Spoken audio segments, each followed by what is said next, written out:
Good morning, good day, good evening to all our viewers joining us across the globe here. And I'd like to welcome you all here to the JBL Quantum Cup. My name is Fluke, and I will be one of your hosts across this entire weekend of the JBL Quantum Cup. We've got Elfish Guy and we've got Vandy, who will be taking over some of these other games as well as some of the other regions for this entire jam-packed weekend that we have ahead of us. But ladies and gentlemen, boys and girls, before we start diving deep into this, let's try and find out what JBL Quantum Cup is all about.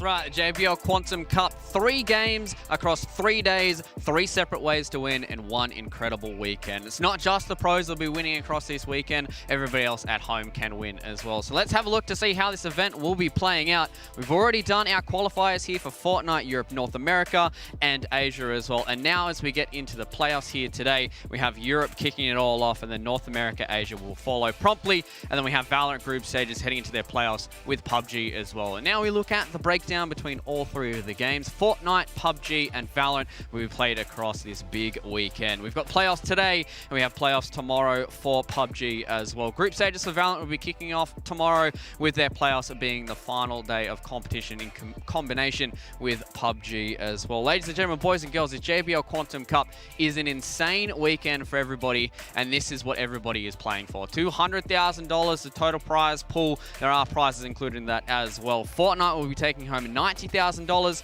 PUBG $25,000, and Valorant $50,000. There's a lot on the line for this weekend, and we've got to get it all done in just 3 days. So it's going to be exciting for everybody. It's going to be exciting for us here as well in the studio. And as I said, it is one jam-packed weekend for everybody ahead. But now, with all the house cleaning done and dusted, we can dive a little deeper into our first region for today. It is Europe, it is Fortnite, and that means I'm going to need some experts by my side. I do have Baller to my right, and I do have Monster D Face to my left as well. Lads, welcome here to the JBL Quantum Cup. Welcome to Fortnite Europe, and I'm excited to kick this all off. Yeah, I really am. You said it. It's a jam-packed weekend full of action for all esports. So a good weekend for esports, but specifically today for Fortnite. My goodness, do we have a show for you, because all the top EU players and then later on all the NA players as well. It's going to be a really fun time. And it's a new season, the first time we get to see, once again, another step up in competition, or not the first time, but, you know, it's the early iterations of the new season and high-tier comp. So I'm ready for EU to bring it to the table. Yeah, exactly. You know, across a lot of these esports, Europe is the region to look at. And I mean, it's no different here for Fortnite as well. So let's go and have a look at how the European region will break down for Fortnite here. We've already had our qualifiers. 200 total duos were dwindled all the way down to 10. And now we have 32 duos competing in our playoffs. We've invited 22 here, and those 10 qualified duos are going to have to fight it out in 5 matches. It's only 1 day, lads. 5 matches for Fortnite is really not that much when it comes down to it, right? No, it's really not at all. Every single game counts even more. But another thing there, it's only 32 duos out of the max of 50 that could be in a lobby. So we've got slightly different lobby size, which I don't think EU is actually used to. We usually see that over in NA, but this is the first time we're going to get a taste of that too. And with the aggressive play style that EU has, that will be also very interesting. And we can't overlook that, right? That is one thing we cannot overlook. It's going to change the dynamic of the game. And honestly, for EU, if anything, it's going to make those players that are really good at fighting in those early games a lot more, you know, I guess, better in these instances. No one's going to be able to step in, a lot less teams to third party. Yeah, exactly. You guys were touching on this. This is a little bit different in regards to European and Fortnite. So let's go and have a look to see how the points are going to break down, because that is a little different as well. For the JBL Quantum Cup, this is how our point system is going. First place gets themselves 90 big points there. 4 points for elimination as well. And Baller, you know, we talked about this quite a lot in the pre-show when we were talking a little bit off camera, that this is different, and this is going to change how these teams are going to be playing as well, right? Yeah, it really is. I mean, we have a lighter lobby, and then we also have a significantly reduced first threshold of placement. I'm looking at 10th place. That's where you get your first points. That is completely far and away different than what we're used to seeing in FNCS and all the different duos tournaments that have happened thus far. And that means that if the game, even though they're light lobbies, they should still be stacked, right? We should still see a ridiculous end zone, ninth zone, and that's probably where we're going to see the first placement thresholds come through. Yeah, it's such a steep mountain to climb in this instance here. To get to top 10 for placement points, we are definitely going to go the distance here. And we're talking a format that, again, team-based formats as well, right? So there's going to be those solos that linger around, and to pick those guys off to get to placement points is going to be very, very important. Yeah, and you guys were talking about a little bit of a lighter lobby, so let's see which players are going to be hovering around in our light lobby. As we said, there's only going to be 32 duos. The first 22 that you guys are seeing on your screens are the ones that are invited. And with this European region, a lot of these guys are pro players as well. We do have some influencers that are floating around here for across all three of these regions in Fortnite, but European specifically is the lobby that has so many of these pros in it. And those final 10 qualified duos, they're going to have to fight for every single point they're going to try and get across this tournament. Yeah, that they are. And you talk about influencers in the EU, that basically is merged completely. These pro players sometimes are certainly those influencers. There's so many good players here, and this might be the first time that a lot of people are really seeing who ends up in the finals here. We got Aqua and Stompy, Mitro and Mongrel, Nate and Andalex, Chapix and Putrick. The list goes on. Skite and Falconly. I mean, there are some really big names here, Monster. Yeah, Tayson and Thomas HD, can't forget those guys. Wolfies and Janis, so that's a team that's coming together. Last minute change there. I see Rojo. I'm looking at Seti and Teak, right? These are all, of course, squads to keep an eye out on, and there's plenty of names we missed in the bunch, but it's a very much high tier, high competition threshold set of duos right now for this EU competition. All right, lads. Well, you rattled off quite a lot of names here for these competing duos across the JBL Quantum Cup. We said it was a bit of a stacked lobby, so who are we picking? Who are we looking at here to keep our eyes on across all 5 of these matches? Yeah, I think for me, Tayson and Thomas HT have now gotten some steam under their wings. A lot of hype behind that duo. Probably one of the ones after FNCS Trio that a lot of people were like not only scratching their head, but also getting so hype about just because of the sheer force behind these two. Tayson, a back-to-back FNCS winner, paired up with Thomas HT, one of the best fighters and snipers in the game. That's definitely one that I'm looking at, especially now that they have some time that they've worked through in duos. And talk about time, that's what's going to really heavily lean me into my decision of Nathan and Dillix to keep an eye out on. A team that has been tested and true over time, played with one another across multiple game modes, and also just as individuals have truly performed on their own, statures within the Fortnite competitive scene. So I think when you talk about a power team, that's a team that's strong, but even if one gets chipped off early, they can carry their weight to hit those top 10 thresholds. Well, we've already heard about which players we're going to be keeping our eyes on, so let's see what these players are playing for. As I touched on at the top of the show, we do have $90,000 across Fortnite, but that is spread across 3 regions. So each of these regions will be taking home $30,000 in prize money. First prize, $15,000, and that dwindles all the way down to $2,000 here in that 5th slot. We just keep harping on this. The JBL Quantum Cup is a little different when it comes to Fortnite, and this prize money is no different. Yeah, it's ridiculous. $15,000 for first. But what I'm looking at is that bottom threshold there. 5th place is that first prizing. And with 32 teams, that just means it's so difficult to actually reach. And as we get through these 5 games, if you're not close to that 5th place already in the 5th and final game, you have to do something ridiculously crazy. That's why you typically see this a little bit more spread, but it changes the dynamic a little as we head through these games. And lucky for them, there are only 5 games. So if there's a window to do something big, it's in those final instances. It's in those last couple of games, right? Because there's only 5, so they weigh more. Every single game weighs more, just like the placement points are weighing very heavily here in the JBL Quantum Cup. Yeah, exactly, lads. Well, before we do dive into those matches, we do have to get a few more things out of the way, and we do have our first interview here with one of our qualifier players. We do have Frey on the line here. Frey, mate, I'd just like to welcome you here to the JBL Quantum Cup. My first question for today is in regards to the new season. How are you enjoying it so far? I think it's a really good season for competitive, although I don't think it's as fun to play. I think those clutch 200 pumps with the pump were like a super fun aspect of the game. But also, like, you're not gonna die, like, you're not gonna get unlucky and just get randomly one pumped in endgame anymore. So I think overall the season is way better for competitive. So I'm happy that it's competitive. Looking forward to today, Frey. Like, this is a lighter lobby, 32 teams instead of 50. I'm curious, for somebody who definitely thinks about the game at a high level, what changes for you? What are the things that you guys are thinking about in terms of paths, maybe drop spots, or even the end game? What changes for you with this lobby? Yeah, so first of all, we knew that we're not going to have to worry about first zone Storm Surge. So we were more comfortable landing at a POI where you're normally not going to get Storm Surge. We're landing Savage Island, the island at the very bottom of the map, which is usually a really bad spot to land in stack games because it's so hard to get Surge in. So yeah, we're comfortable landing there.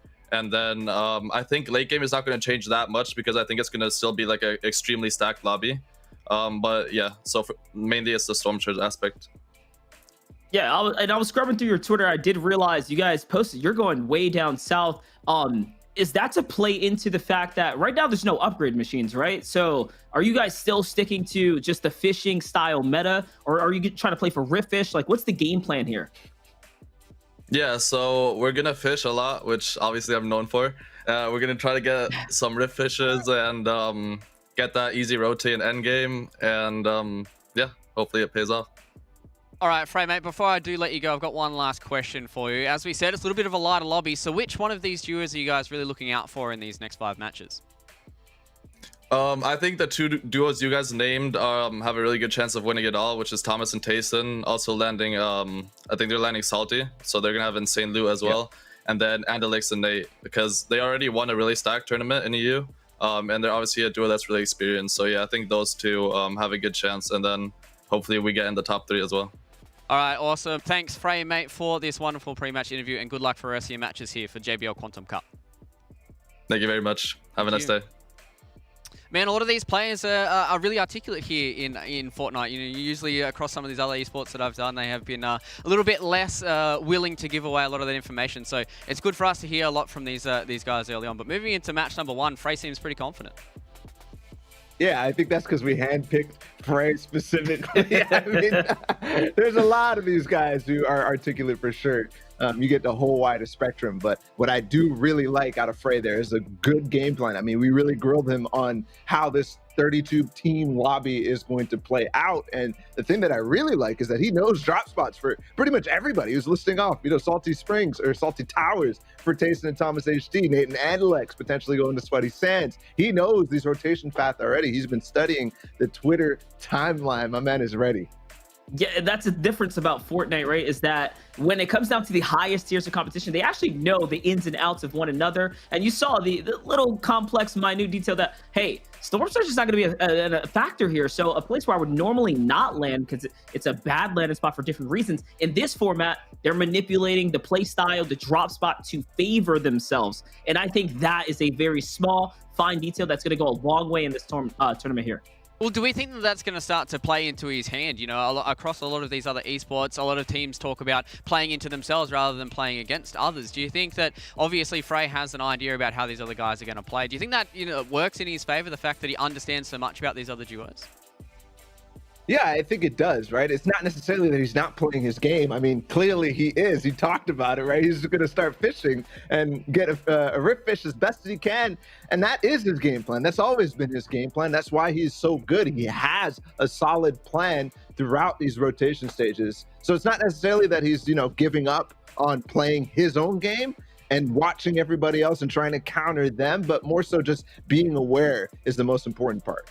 And that's the thing about Fortnite. As long as you get your loot together and you have your mats, you can change any circumstance and play into your favor. Is at the end of the day, as long as he can get what it is that he needs loadout wise and get him and his duo comfortable to take battles and carry their way to the end game. I mean, it's all in the air, but they're going to be able to push through. Yeah, exactly. Well, before we do jump into our first match, I did say at the top of the show that not just these pros can start winning prizes, everybody at home can win these prizes as well. And as with this JBL Quantum Cup, we do have our JBL drop here for everybody here. I've got a lovely little JBL Quantum 1 that's sitting here on the desk with me throughout the entirety of Fortnite. So make sure you guys, to get into this giveaway, you do use hashtag JBL Quantum in the Twitch chat to make sure you guys are in that giveaway. We've got giveaways going across the entirety of the JBL Quantum Cup. It is not just right now. and it is not just today. We do have a lot to give away, so make sure you guys do get involved in that. But lads, we're starting to get ourselves prepped and ready for match number 1. We talked about this being a new season for Fortnite as well. Not really too many competitive games on it right now. Do you think that we're going to be seeing anything crazy out of this first match? I don't think so. I think one thing that EU is known for is playing aggressive, but they're going to have to adapt to this lighter lobby. And what I think that's actually going to do is just activate everybody. You know, Mitro and Mongrel, you know, they're going to be looking for an opportunity to dive into somebody's box. And I think this actually makes it easier for them in some instances, right? A lot of people are going to be avoiding fights, but when you do get into a fight, there's not that much more people around you than in a 50-player or 50-team lobby. So you can take that fight a little bit longer with less risk down the line. It just allows you to make your decision more sure-proof as well, right? If you were already feeling good about the fight, you have much higher odds at your decision being correct, right? Banking on the right play when you think it's right because of the less factors of players around you. Yeah, well, you know, obviously, you know, with this new season, there are hunters that are involved in the game now as well. Do we feel like these, like, hunter weapons are going to be more important? You know, maybe the Mandalorian sniper might come into it, the jetpack might come in. Do you think these players are going to be trying to aim for that kind of loot early on? Well, sorry to break it to you, but they're all disabled this weekend. Yes, sir. That's what I was hyped for. I was excited for some cool stuff. Yeah. Well, we still got the Santoli, we still got the Rift Fish, we got a lot of new things still on the docket. But yeah, I think that these guys are thinking about the loot, right? I mean, you're thinking about maybe the high tier stuff, but in general, the idea is going to be how to, you know, get the best potential every single game. You're not necessarily going to get the legendary variants every single time, but how throughout 5 games are you going to have loot that is good enough to win or do well enough in those top thresholds? And that's the goal for everybody. And it's important that you mentioned that because there are no upgrade machines either. So people are really going to be forced with the scrap loot that they have or forced to go into other POIs to try and scavenge around for other loot before they take their battles. And I don't know about you, Bala, but I'm really leaning into the charge right now because of the recent changes. Like the buffs right now, it's strong and there's not many available. So the real question is who is going to have the advantage in these fights? The tactical shotgun warriors or the people with the big one and dones? Yeah, it really does feel like that. It can change it up a little bit. So this is more of a kind of broader question when I do look at a lot of these battle royales. This question for both of you guys. Do you feel like chasing points is a little bit nicer for you going towards those later matches, or do you think it's a lot better to have those very early wins straight away, you know, get that first match win and then just kind of play towards the middle of the pack for 3, 4, and 5? Yeah, it's going to be really interesting, I think, in this format specifically, right? And that's how my thinking around that question revolves, right? If you have a format where you get points throughout the entire game, then I'd say, yeah, chasing points is a little bit, you know, out of the question because you need to be more consistent in those formats. But this one where you're only getting your first points as you get through 10th place, that is literally going to be the final zone. You're going to have a minute 30 to play when you played 25 minutes of the game already. So I have to say that probably we're going to see these big pop-off games really make the difference in this format more than anywhere else. And that's a loaded question and a double-edged sword for the players too, right? Because we all know that at the end game, it's a little easier to find players with less HP, walk away with free elims and whatnot. But at the same time, like Bala mentioned, if you're not being proactive, you are quickly going to get left in the dust. If you didn't capture a point or two in lead up before that top 10 and you fall short, it's over. All those points are gone. All the opportunity there. You effectively put in, what, 20 plus minutes to make it that far to not get anything. And that's mentally taxing in its own. Yeah, it really does feel like if a duo can, if they string together 2 wins and a few eliminations, it's going to really blow out the kind of leaderboard for them. But, you know, we heard from Frey a little bit earlier about him enjoying this season to a competitive standpoint. How do you guys feel about this this new season so far? Yeah, I think it'll be really interesting. To me, no matter what the season is, we're always playing competitive Fortnite, and we're always going to get that stacked end game that is, you know, the thrill for most of these guys, and from a spectator POV as well. So just having a little bit new, fresh flavor on the season, having a couple new POIs like Hunter's Haven, Colossal Coliseum, Salty Towers is back as well. All of that just adds intrigue to me that I'm really interested to see how it played out. And this might be pretty much my first taste of EU. I haven't watched any EU tournaments, even though there's been a few. So yeah, I really enjoy it, and I can't wait to see more from season 5. Yeah, and I'm in that honeymoon phase as well right now, right? Like we're just coming into this new season. All this is fresh. It feels fun. It's refreshing for myself. Jumping back in, playing. Like I said, I really have caught a little bit of a favor with the new charge shotgun and the changes, the quick iterations, the buffs that they've given to the classes. So I feel like the game is getting to a point where the players are pretty comfortable. The meta feels relatively good right now. Crash Pad's being removed. I think Shockwaves is going to play its big factor, as we all know. But outside of that, with Riftfish being introduced to the game, it shakes up high ground. It shakes up the hold. It doesn't leave anyone to be safe by any means. Yeah, exactly. Well, let's circle back a little bit to this charge shotgun versus the tactical shotgun. Monster, you touched on it a little bit earlier on that this might be a little bit of a fight that we're going to be seeing, whether or not players are going to favor the charge shotgun or tactical. In your opinion, Monster, who do you feel like is going to come out on top in that fight? The charge shotgun is a punishment weapon. That's the thing about the charge. So even with someone who can, wall bully, if you don't have I would say an upgraded rarity of the tactical shotgun, you're not going to stand a chance, in my opinion, against someone with a very good charge shot, which in EU, these are the best fighters mechanically, right? Like internationally, more or less right now. I'll stand on that. So And pre-fires. Yeah, right. So with the charge being in the game here, Bala, I'm leaning to the charge, but upgraded rarities to tactical, we know how strong that could be.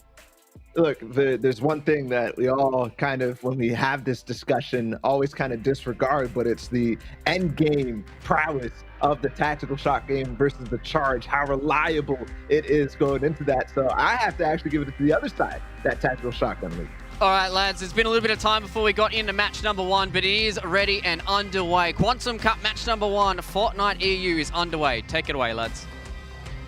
Thank you so much, and I'm so excited to see how this all plays out, where these guys are going to land, what battles we'll have off spawn, or if we'll have any at all, if EU will suddenly shift to a drastically different pace. Right now we're seeing the spread, and I don't see too much. Salty Towers, we already knew. Thomas HD and Tayson are landing there uncontested. That bodes very dangerously for everybody else.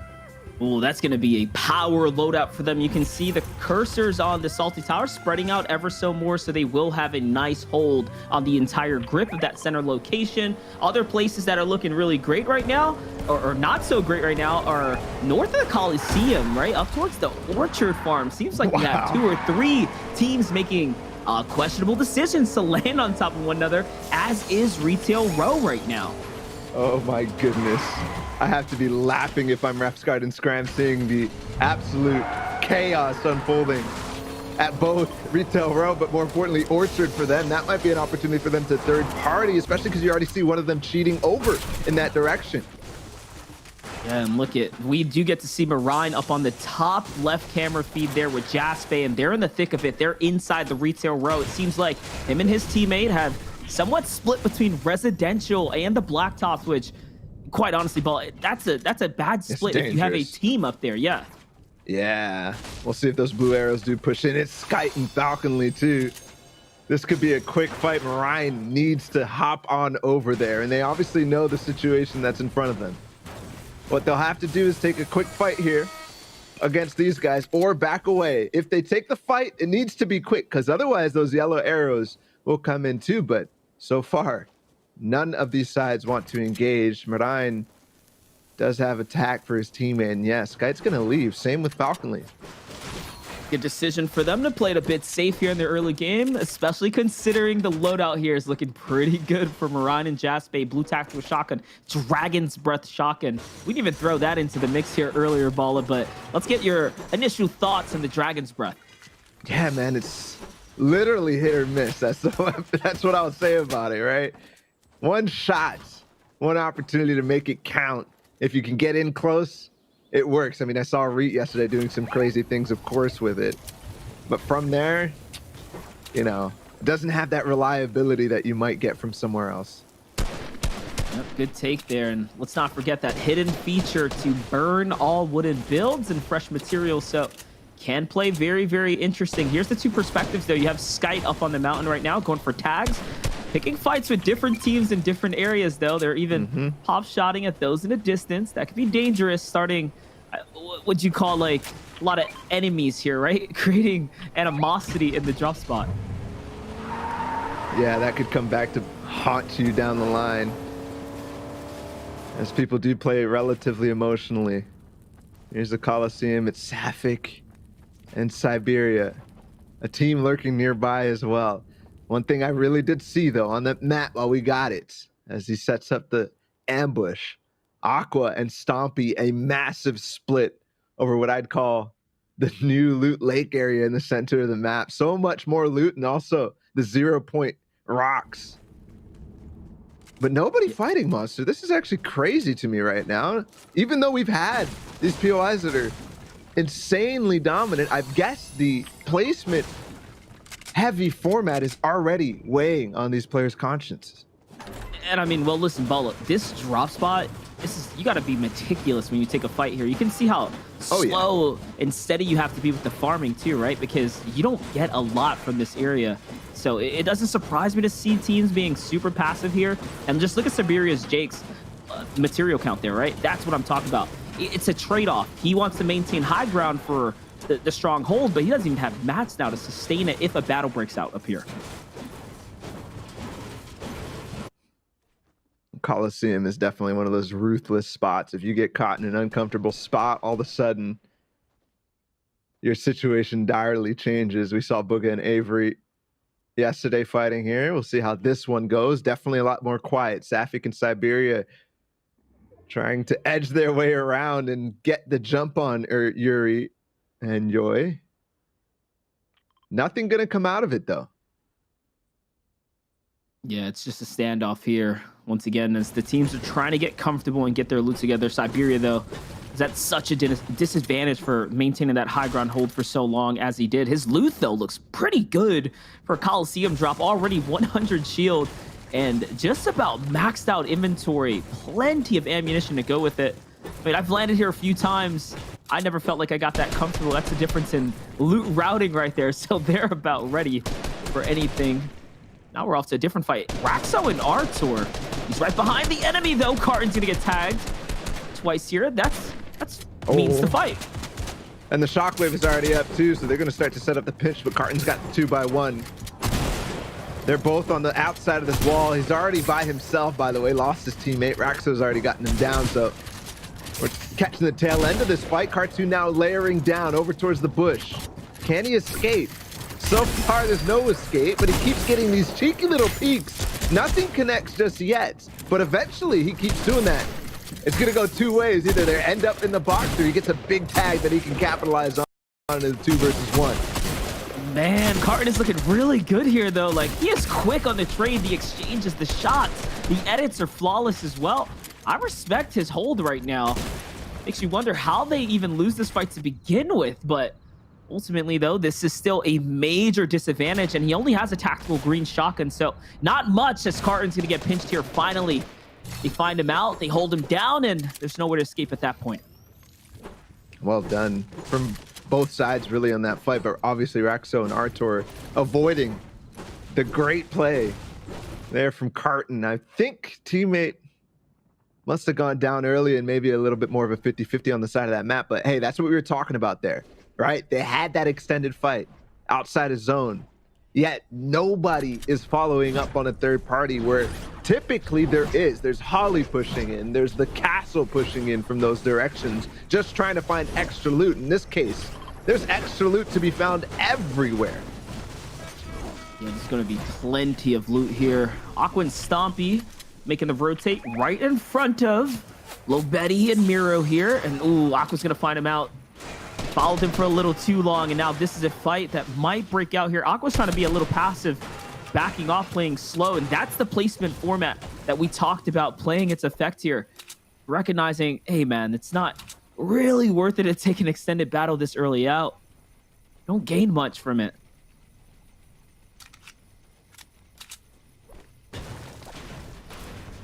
Already centered zone here for Aqua and Stompy. A reason why they're consistently a team that you expect to see on high ground as the game gets towards those stages. Right now, it's all quiet for them as teams rotate near them. A different story here compared to the edge of the maps. If you take a fight here, there will be people because it's so easy to move quickly to positions like this. Though, only a common AR for Aqua They might have to stay very, very quiet in terms of taking shots from range. They don't want to expose themselves too much with just that weaponry. Yeah, that's the thing. The lack of upgrade machines really does put a bit of a limiter on what you can do early on, especially if you're not moving into those other POIs to pick up some leftover loot this time around. Obviously, you have that mountain, the desert to hold here. It's the prime location to be in. Off with Mateos and Serene trying to get their farm on just nearby. Looking off here, Miro's going to cross through. This is going to be a dangerous position now for Miro and Lobetti, who have now pitched themselves effectively between Aqua Stompy and then Mateo's hold on the bridge. Wow. Not only that, but between zone too. Everybody's gonna start to move. The Great Migration, my goodness. And look up in the top left, it was Mitro and Mongrel literally perfectly positioned as if they knew where the zone was gonna come. It pulls all the way northwest, all the way up to the Shark and Coral Castle. Not a zone that we are very, very used to seeing. A couple teams already making their way, and no, it seems like SETI might have DC'd, or controller died, or mouse died. I don't know what happened there, but he sits still for a little too long, gets deleted out of the lobby. Wow. And now SETI is gone, and oh, he was holding all the good loot. The 6 shockwaves acquired now for Mateos. That's going to put him and Serene in a prime position here to take this game. Teak has to spend a Rift Fish as well to just get out of there as he realizes what happens. I'm going to guess, based on the confusion for Teak, that was straight up disconnecting and possibly not even being on comms in that entire situation too. Maybe internet or something. Unfortunate. And he lands what looks to be in another fight. Uri is getting tagged, and I'm not sure if that's Teak doing the tagging or not. Fight going down. Here's Andilis and Nate. Bray gave a lot of respect to this duo, and for good reason. They're in a fight against Luca and Jams right now. Have them a bit pinched here, isolated, each of which going to take a bit of a 1v1, but no. Andilis is in a bit of a problem here. Luca's turning the table now. The pressure's coming into Nate as well. And it's a scramble. Nate swings things back around, though. Maintains control of the situation. Charged shotgun being that punishment. Does enough damage to back them off and give them the respect that they need. Our Luca with the epic SMG in his hands, and it's very scary for that way, but they will shockwave away. Alex and Nate stay on the build structure, and our Luca and crew will get on out of here. Meanwhile, Teak did take down Yuri. I think that might have been a 1v2 that Teak had to start taking after his Riftfish brought him all the way north. But so far, so good for him. Manages to stay alive, but my concerns for Nate and Andilis is that they spent a lot of material. You saw the structure that was left behind in that build battle. It seems like it was drawn out quite a bit. With the zone pushing to the Coral Castle, the likelihood of them being able to cap back into that metal reservoir that they were spending in that fight is very unlikely. We'll see if that ends up being the poison for them this game. Scram and Refscar, though, comfortably sitting on the game right now, somewhere center zone on the beachfront. Pretty good spot for them to be in. That it is. I don't expect this zone to continue to pull towards Mongrel and Micho, but if it does, they are laughing their way to the end of the game. Taste and Thomas HD, also a beachfront property. Aqua and Stompy directly above Scram and Refsguard. And this is where you start to see how, like, for everybody, this lobby is so stacked. Now it's settling in. Everywhere we look, it's another insanely good team. Queasy and Trulex. Putrick and Hand on the outside of that. There's Marine and Jaspe. They made it out of Rito Row. My goodness. Yeah, it's crazy how we go from an early dynamic being so different than what we used to, but we're slowly going to reach the phase of normal Fortnite at high tier. Very limited amount of players been taken out already. You can see still 59 players remaining now. And how that correlates to the zone, we're about on track with getting to a very stacked endgame. Oh no, Verox goes down the zone. Looks like he's gonna fight on the outside of Pleasant Park. We could see there the team's jumping on him. Mexi is down as well. So Verox and Mexi now having a very good start. The zone continues to pull towards Shark. Wow. Mitro and Margolo are literally still in third zone now. This is going to be very interesting. It's hilarious that the timings right now, in terms of aggression, is the same no matter whether there's surge or not. Everybody's starting to try to gain the space on each other. Aqua and Stompy just moved to get a couple of snipe opportunities, and instantly Resguard and Scram will jump on the opportunity to take some shots at them. I'm just more curious if the question now is to finish the fight because they expended a fair amount of material. Now halfway just about into the count there. Shockwaves are going to come out. Teams are going to start rotating through. Off in the distance. Aqua goes for a snipe, doesn't find it. And he's thinking, hey, I see wood builds. This could be a free opportunity for us. It was a free opportunity, though, for Siberia. And Sapphic, they pick out a full duo. One of the few teams now who has a full duo elimination, as we've only dropped 5 since we started the game. Only 5. Now, the zone continues again to pull towards Margol and Mitro. Up at the Shark. Here's Janice and Wolfie's not too far off from them, but the dead side rotate is clearly very strong right now. You see all this congestion on the side of Coral Castle, on the beach side as well. Meanwhile, there's nobody up north on the Lighthouse Hill and more. Yeah, and it looks like Nathan and Dillix make that wide rotate on in, and they're going to be sneaking up right behind Mongrel and company there with Mitro as well. Sapphic and Siberia, Jake, like you mentioned, one of the few teams that have an actual elimination already in the mid game. They're playing for a drop, but hold up. Scram into battle with Stompy. This is raging on. It's continuing. Stompy still pushing for the mosh pit here. 28 builds remaining on Stompy, which again begs the question, do they have to take and finish this fight? Down below could be the clear refresher for them here, Bala. Look, Scram's pretty healthy on the material count. 108 builds for him.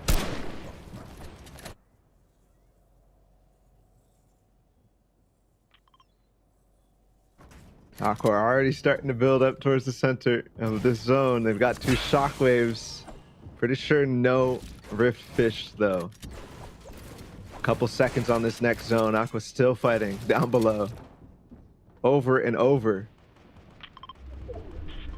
Interesting part about Aqua and Stompy is that they haven't really been playing together for a long time. Trio F and CS, Aqua is obviously playing with Noah Riley and Reason. And now in his return, he's gone back to the old flavor that they did so well together throughout the first Trio F and CS. This is great position. Monster, they just took it.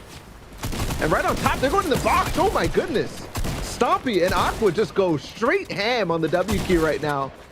And that nets them a fantastic position. Yes, the damage was not done, but if that team had any hopes, any dreams of going for a height, all of a sudden those are quenched. Yeah, and they basically played their hand, right? Like, that's going to be their next play no matter what. Bouncer, Shockwave, whoever they land on, take the fight because they have to. They've really been trying to force the engagement on multiple different teams now, and nothing has come out of it. They need the loot. Oh, but inside, Aqua gets a taste of his own medicine. Stompy now left to defend for himself as Aqua gets ambushed from behind. And now, tactical shots exchanged. It's not going to be enough. Kinzel gets traded out. Wait, that's a white tag. Stompy can do this. Wait a second now. And no, there's another enemy down below. Only 10 builds to reverse stare to give himself some space, but there it is. That's it. And on the other side, it's Wolfies, who has not been finished yet. That siphon not going to come through. He's already been picked up. So Stompy has nothing to get back into this. Wow. Sorry, not Wolfies, Kinzel. Wakey just picked him up there. Queasy and Trulex are right next to him, and all of a sudden that hand has been played. Stompy is trying to clutch on by himself as they get ambushed. Respects, though. Respects to someone to get out of a situation like that, even with no HP. That just came down to pure accuracy because he was in all enemy territory. No builds to make edit outs.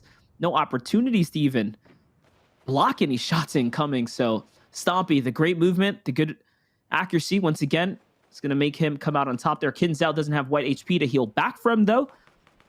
It is a matter of who got the shockwaves because Aqua did have the final shockwave and the bouncers in the inventory kit there before he got traded out. Amplify Rojo, though, putting some pressure up. Dude. And now, look at Zone. Marvel and Mitro, the one chest they have to 50-50 at Shark, of course, is probably uncontested. They literally have not moved from. It's on the Shark's head. On the Shark's head. I mean, I guess Mitro, back to duos, is back to old antics. This time, though, no 4ZR, no Kinstar to deal with whatsoever. What a position. And not only that, just what a run from Mongraal. Do you see his loadout? Legendary AR, upgraded charge as well. We know they didn't fight for that loot, so finding everything that they needed and catching every zone in the process is massive for the duo up top. In comes the free shots opportunities here as teams are rifting on in now. Let's see how this is going to bode for them. High Chris is the target of choice here for Mongraal. Shot still cold, though. Doesn't find anything. It's not an infantry rifle. It's not Season X. We're not used to the rifts in the sky, but here's High Chris. We talked to Frey, his teammate, before the game started, and so far, game plan looks to be playing out. But so far, too, we're only halfway down to the 10 teams we need for those first placement thresholds to come through. And I remind you, a placement heavy format, 90 points for winning a game. 90 points compared to only 4 points per elim. Look at the feed baller. Thomas is going to find one. Mongraal's going to find Refscar. Scrams out. Rojo's out as Siberia Jake converts there. You can see Siberia now pushing onto or with Safik here, moving together. I saw a Rift to Go Fish in the inventory, I believe, of Mitro there. So not only did they have everything they need for mobility later in the game because of the shockwaves, it looks like they have a Rift to Go Fish as well. This could be a game that sets them up for success where they never look back from. One Victor Royale is so heavily weighed here in the format. The win even matters that much more too. We have to keep that into consideration too. So we're back to the days of pretty much those placement only times where really only the top placement thresholds matter a lot. 2 Rift Fish. Yeah, you said it. Mitro. Wow. No matter what happens on height, they're going to be able to re-challenge and reposition for so long. Mongraal finds another one up the skies. Sitchi is down. And I think they might just opt to tunnel forward on top of that. Nobody's going to be looking up at all. Everybody's gone so low on the ground. Makes sense. They have the refresher up above. They might be able to do it. And the shockwaves. Let's not forget. Rifts are great, but they leave you exposed. Shockwaves just give you the free cross. Instead, they do go for the rift. Okay, they're just floating. No one is focusing on height right now as everyone else is very much focused on everything else. There it is. Finally, Trulet plays in some shots now. Mongraal and Mitro have to get into the thick of it, but they're in front of the zone, the prime position to be in. I like that they choose this brick to base up on instead of the longer metal tarp. They don't want to expose themselves even further. So they get some space. It's safe. Nobody on another layer. Skite and Falconly here. They're struggling a little bit, but they've got 2 elims going down in onto Amplify. Maybe. Yes, he's got the wall, but Amplify escapes down the bottom side. Can he get forward? Yes. Regex, the next target, is to solo with white HP, but I'm not sure they have that information. And again, he escapes too. That second Rift to Go Fish playing its factor here. Everyone in the float right now. Surge is actually going off right now. You can see the animation there. It's one thing you cannot avoid in these team-based game modes. It's gonna come. Oh. And it's Pootrick who's under fire right now, but into the midst here. Back with Thomas.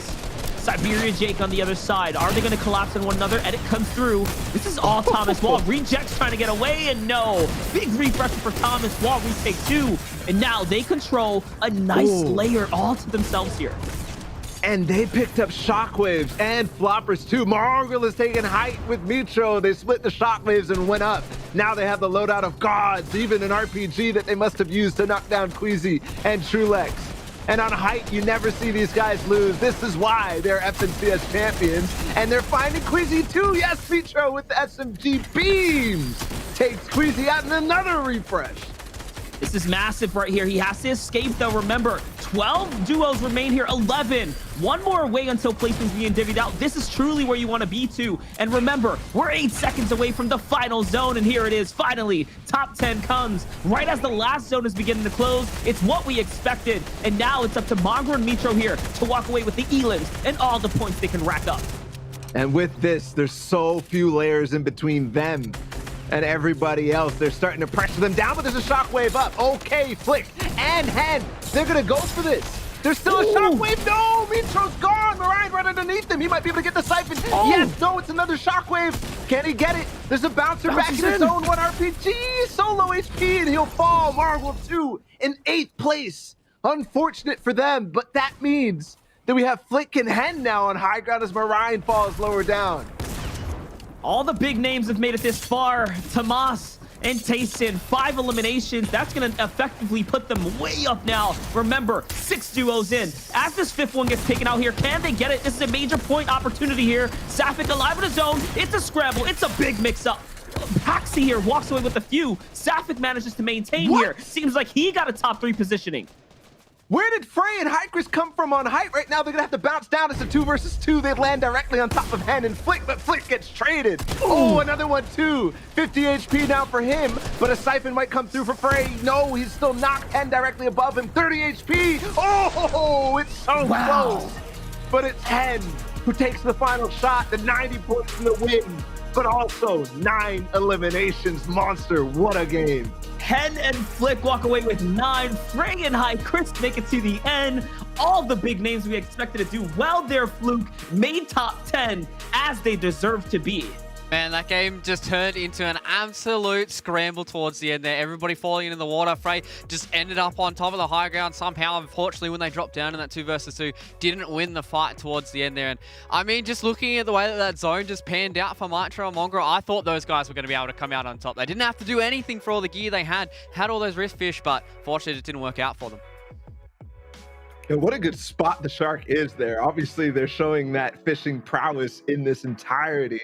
But yeah, they end up not being able to convert. And why? Because of that one object, those shockwave grenades consistently challenging and breaking out height. It wasn't just that first team, Flick and Hen, who took it. Eventually, Frey and Hycris did the same thing. And we had even more teams in the mix too. And I saw Nathan and Dillix hit or fall in 9th place as well, so they did break the placement point threshold too. Again, that was important for them, but what I want to talk about is Bala. What was it too soon for them to use their Rift to go fish? Like, I know that obviously it walks you to those final placements, but they had shockwaves. It makes you wonder if it's better to save the Rifts for those final instances like that, because that can easily get you from outside in the storm line into the new safety of the zone, right? I think kind of the opposite, actually, right? You have the shockwaves, those can knock out height. Those can really challenge them, whereas the Rift Fish, you hear the noise. All you have to do is look up and fire a couple shots, and all of a sudden, that's not really doing much. But geez, so many moments in this one. Here's Hycris. I don't even think we really saw this on the feed. This is where everybody was shockwaving across, and look, everybody is opting for that. Hycris and Frey included. We knew that they had some Rift Fish as well. Yeah, it really does feel like that's probably going to be the tail across a lot of these matches, right, boys? The fact that it's all talking about these Rift Fish or the Shockwave grenades. Like, which ones do you want to use at what time? And it feels like those, kind of mid to late game decision-making really will determine whether or not you go out at 8th or in 1st. Yep, and there it is. All the exchanges here. The final big mix-up down below. It was such a scramble here. Sapphic walking away nearly there. Had all the siphons convert right in the right time, but it wasn't enough. And like you said, Bala, where did Hycris and Frey come from? Yeah, I'm still scratching my head onto that one. Frey almost actually gets the shot on the head, but it's the charged shotgun that ends up winning that one. The siphon was so close. I think if Frey went the other way there, he might have actually been able to have an advantage over Hen in that final fight. But still, it comes down to that. That's a difference of 10 points right there. Yeah, exactly. We saw with the eliminations coming out from Flick and Hen right there, they had 9 towards the end of that and the Victory Royale as well. So that is a lot of points going towards those boys in that first map here. And we talked about a little bit earlier on at the top of the show that if you get off to a good start, you get a lot of eliminations, you get a lot of points with that first Victory Royale. It really ejects you towards the top of the standings, and you just have to, play kind of consistently well towards the end, get towards that top 10. Yeah, I think that you're going to have, Mongrel and Mitro kind of reshape the idea on timing of when to take height, because obviously a lot of other teams are going a little bit later in that last one. So that's going to be important. I don't know what the optimal time is, because from what I saw, it was shockwave after shockwave after shockwave, knocking every single team that went up there off and essentially losing them not only time and effort, the opportunity to be on height, but also all their materials too. Very rarely we even get an interview with a player that performs well. So off the gate there, new things unfolding here for the EU and just for the scene in general. So good to see Frey sticking to his game plan and watching it work out. Obviously, they clearly had a great strategy here. It led them that far. My big question about Nathan and Dillich was answered there. They managed to get back, choosing the proper, I guess, gamble to play for the shark up above. Obviously, the fact that the zone really favored up that way was a key factor as to why all three of those teams managed to secure their way to top 10 almost for free at that point there. You save so much material, especially for a team that was taking fights. They managed to save a lot. And what a weird end zone as well, right? The water zone is notorious for really digging into your material count. Yeah, you can just see that in the way that those fights did pan out towards the end. Everybody had to spend so much of that materials just trying to get themselves good footing and good information in the rest of that final zone as well. But, we talked about this a little bit beforehand at the top of the show, the fact that these zones are going to end up being so stacked because there's going to be so many people left alive. And we saw towards the end there, not many of those duos would be taken out. And it got towards the end and there was still most of the lobby left alive. Yeah, but what I like about how that game unfolded was, like, sure, it was maybe a little quiet, but everybody was jockeying for position in an aggressive way. I mean, we saw what Aqua and Stompy tried to do, right? The classic, let's just get on to 5th zone height and whatever. But for them, they had to get an impact, and every time they tried to go for it, it was stonewalling, right? On either side, eventually they get put in a complex with 3 different teams and they end up falling. But that's the type of play that will win you games like this. And that's important, because I don't think we're going to have this type of consistent, this team's getting 4th, 5th, 6th every single time. It really is going to come down to these one big games like we saw from Hen and Flick. If Siberia Jake and his teammate can do what they did in that previous run, they're going to be set up for success. They found multiple key mid-game and end-game eliminations that propelled them to that top 10 positioning there. Those refreshers were massive. That was what Aqua and Stompy were trying to do and acquire, but they just didn't have as much success. So really a great showing for someone like Siberia Jake, who's, again, been on the scene for as long as anyone else. He doesn't really get the praise that he deserves, and he's still shown he can run with the Wolves. All right, lads. Well, what about these teams that didn't really get any points or, very little points in that first match? Do you think that they're going to change up much going in towards the rest of these matches? Because there is only 5 for today. So you need to make sure every single one you are getting a lot of points so you can try and catch up to those guys who are very heavy front runners so far.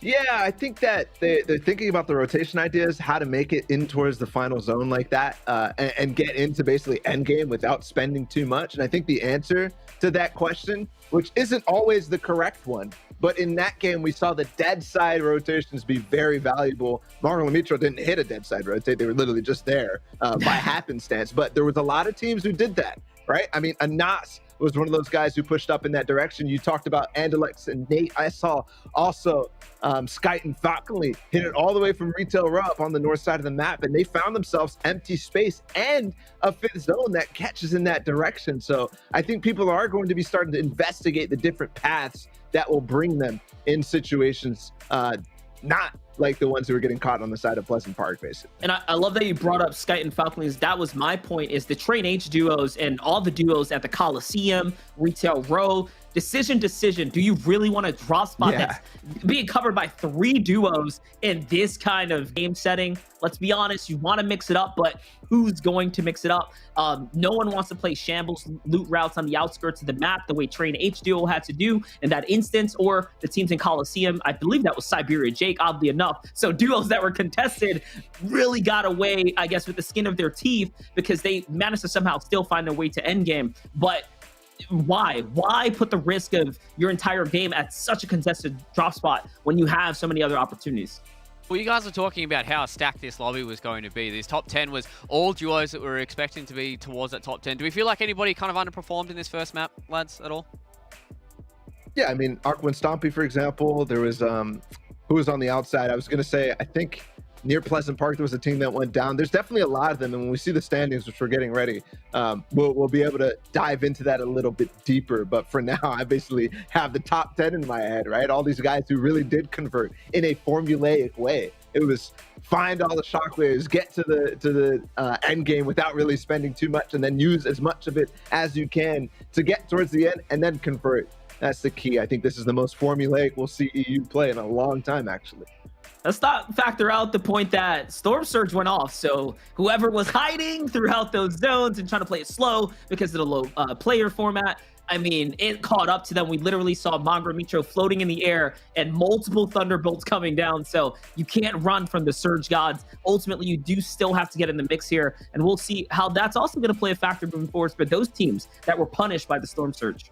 Exactly. Do we feel like the zone was kind of a playing factor to how this worked out for a lot of these players? We saw towards the end that final zone was in the water, where it does cause quite a lot of chaos. Do you think that these kind of upper awkward zones do play in the favor of some of these teams that might not be more formulaic when it comes to their Fortnite and their routes and stuff like that?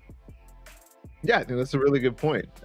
These awkward zones, the guys who play them a lot. I mean, you see Steamy Stacks, you see the big mountains. Some teams are really good at this, and that does make the difference as you get into all these different situations. Yeah, well, looks like our match number 2 is live and ready, gentlemen. We have had one already. It was a bloodbath. It was insane to watch. Let's see if match 2 can live up to the hype. Here we go. We've already seen a number of different things go off in terms of where people are landing, but Monster, you said it, things will change. For Scram and Ref Guard, nothing has changed. It looks like Retail Row will still have 2 teams, but it's not 3. And meanwhile, look at what happened at the Coliseum. Only Sapphic in Siberia this time. They're not messing around. That team has left and gone. And there it is. That was the question that we wanted to have answered, and it does. And now teams mixing it up. Stompy and Aqua get more bullish with their draw spot. Aqua goes far north this time. Leecher and Mongrel seem like they might have some company up atop as well now. Kinzo and Wakey are there to play. Yeah. We didn't quite see how that entire area played out, but you're right. You're looking at Aqua. He went all the way to Zate Hill near the Coliseum. Stompy's in the center. That is, I mean, named Zate Hill, but these guys are doing their best impression, the split, and that's why Aqua and Zate are put on the same pedestal time in and time out. But do have our first zone appearing, and it's perfect for a couple of different people. Aqua and Stompy, not too bad. Thomas and Tayson, very good. And Alexa and Nate, the best possible first zone for them.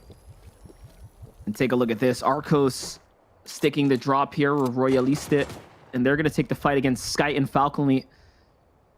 We saw Moran and Jaspe. I know they pulled out of retail, but they just went to Caddy's corner, and that was possibly due to the fact when they rotated and were forced out, they slid through there and saw that that was an open drop spot. So interesting. They're close, not too far. Let's see how Sky and Falconly can take this fight here. Harpoon, very, very strong in the early game. You can see I can break those builds there. He still has an extra one to back up with. And once again, it looks like neither of these will eventually go. Hold on. Sky just took a little bit of time to heal, and that is the opportunity that Royaliste. His teammate take height from Falconly now has to hold off on the other side. Skype down below. I'm not sure if they're tracking him. That could be a danger sign for them. That was a huge tag there. Falconly caught. Both teams do not have shields to sustain a drawn-out battle, so all of these little chips and bits are going to really set them up for success. In comes the gas canister, trying to see if he can set this aflame. But no, Skype's going to get dived on. Nearly taken out. Almost forcing the 2v1 onto him. Another big tag from Falconly. The movement, the peaks. Very, very good. Man. They're second guessing this, Bala. Is Falconly literally playing season 2 where he could be ghost peeking? Because my man is hitting shots without even exposing himself. Every time it looks like Arcus wants to go for a tag, the opportunity's gone, but Falconly might actually get jumped on as we hop over to another fight. It's in Weeping Woods. Teak and Seti Obviously had the unfortunate circumstance in game number 1. This time they're in a fight at Weeping Woods. Maybe an opportunistic team here, but Teak and Seti have owned this area for so long. This is a very, very much isolated fight. They can take their time here in the safety of the storm line as well. So this one might be dragged out for quite some time. Only 70 mats though up above here. Now Royalistic NL has to figure something out here. But it's close. Seti and Teak still very much healthy. Good material counts as well. They have all the advantage here so far. An update on that fight at Retail Row. Skite and Falcon, they do take it, but they trade, and here we go.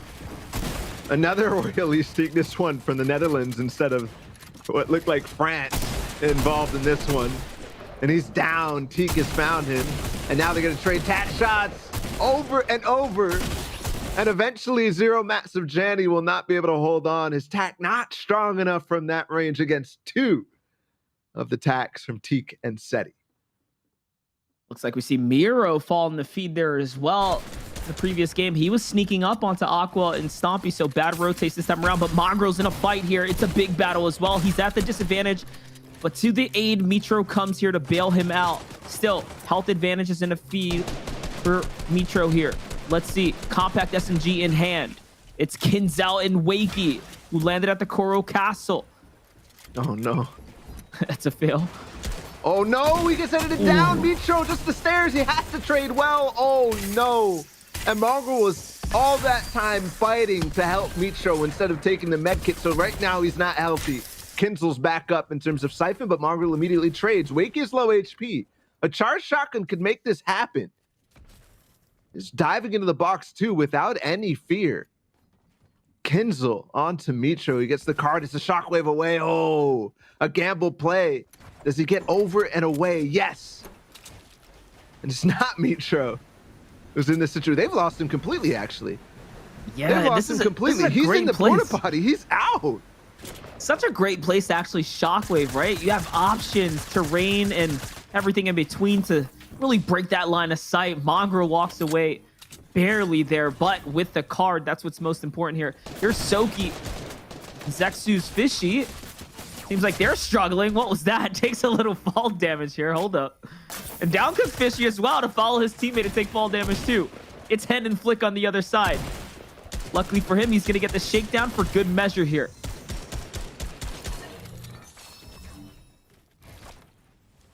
Really good start for Hen and Flick. I was thinking last game when I saw Misty Meadows have a team there that will be dangerous, but that was one of the cleanest fights we've seen so far. Andalex and Nate, once again, same fight that they took last time.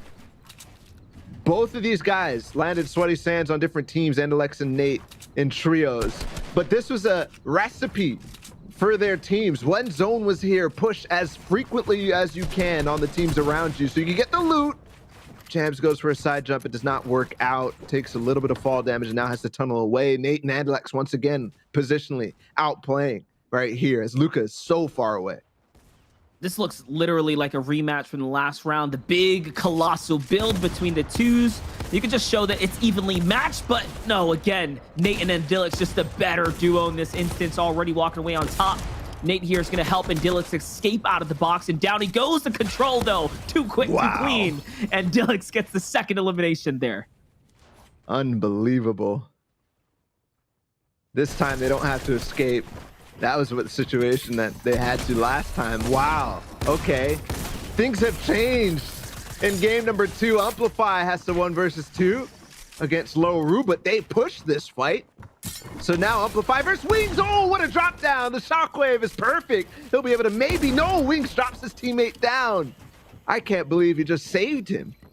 That was moments away from Amplify getting that. Wow. Yeah, and the reset here. It's his wall. Oh my gosh, he walks in this power attack. You can see the damage it can do to the builds, and there it is, the cone control there too. And now all advantage here for Amplify. Loru's not going to be able to get saved this time around. The thirst should be good, and he has to get Rojo's card. And there it is. He picks it up. Now the question is, can Amplify find the knock? Should be pretty easy for him, but instead he's going for the hunt. He doesn't want Onyx Wings to get away. I like it a lot. And Wings gives up his position. Completely a harpoon too will help to continue pressure these builds.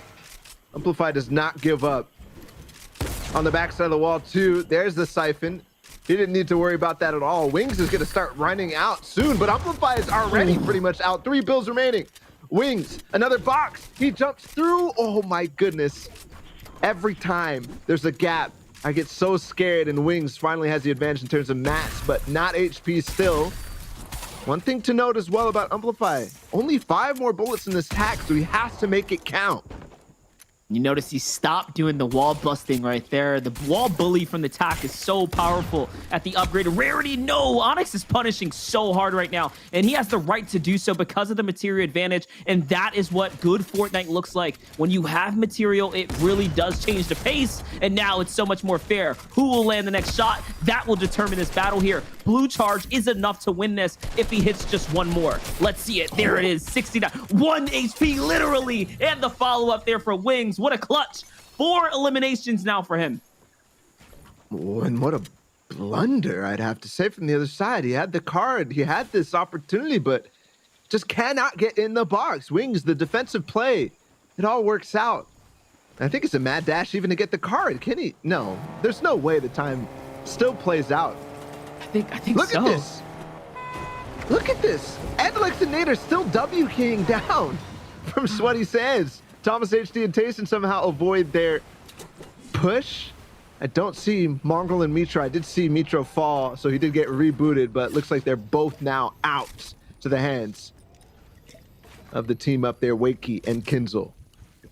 And we're watching a mirror zone as well as it's pulling back up towards that waterfront. Very much a repeat-ish for the rotates for these other teams. They're colliding with one another. Hold up, this is Hen and Flick here. Hen had to stop to heal here, Bala, so they are very much the target now of Nate and Andilix. That other fight, while this one is massive too, that other fight is Andalex and Nate versus the team who is certainly in first place after they took the first game. Queasy and Chulex now against Anas and Swag. Is this actually going to go to completion as well? I cannot believe the shift we're seeing in terms of aggressiveness of this lobby. They're starting to see the power of how few teams in the lobby makes it so that you can take these fights safely. And that's just it right there. The fact that it's all coming together now, it makes sense that they can actually extend these battles out. And man, EU is so exciting. Like every name is such a big name. These clashes are huge. The battles worthy of a breakdown, each in its own. Chulex and Queasy now in a storm fight. Worst case scenario, do you disengage this time around, or how much respect do you have for the opponents? No, Anas is going to take the fight here. A couple ticks though, has to fully commit, and no, can't get it in time. They get wiped out. And they both get each individually a siphon. Meanwhile, that fight's still ongoing, but Hen does get taken down by Tayson and Thomas HD. That's not even the team that we thought were going to push them. It was Andalex and Nate that we thought were involved in that. And Styler and Cartoon will come in third party as well again too. Wow, that shifted drastically, but our first place team is now out. And this is what I'm talking about, Monster. With this format, it's going to be pop-off games more than anything, especially now that you see some of these guys start to play a little bit fast and loose. It's crazy. If you hold game 1 to game 2 apples for apples, very different games. It's almost as if the format shifted, but no, the players are just understanding how to earn their points this time around to be relevant on the standings that we should be able to see here soon.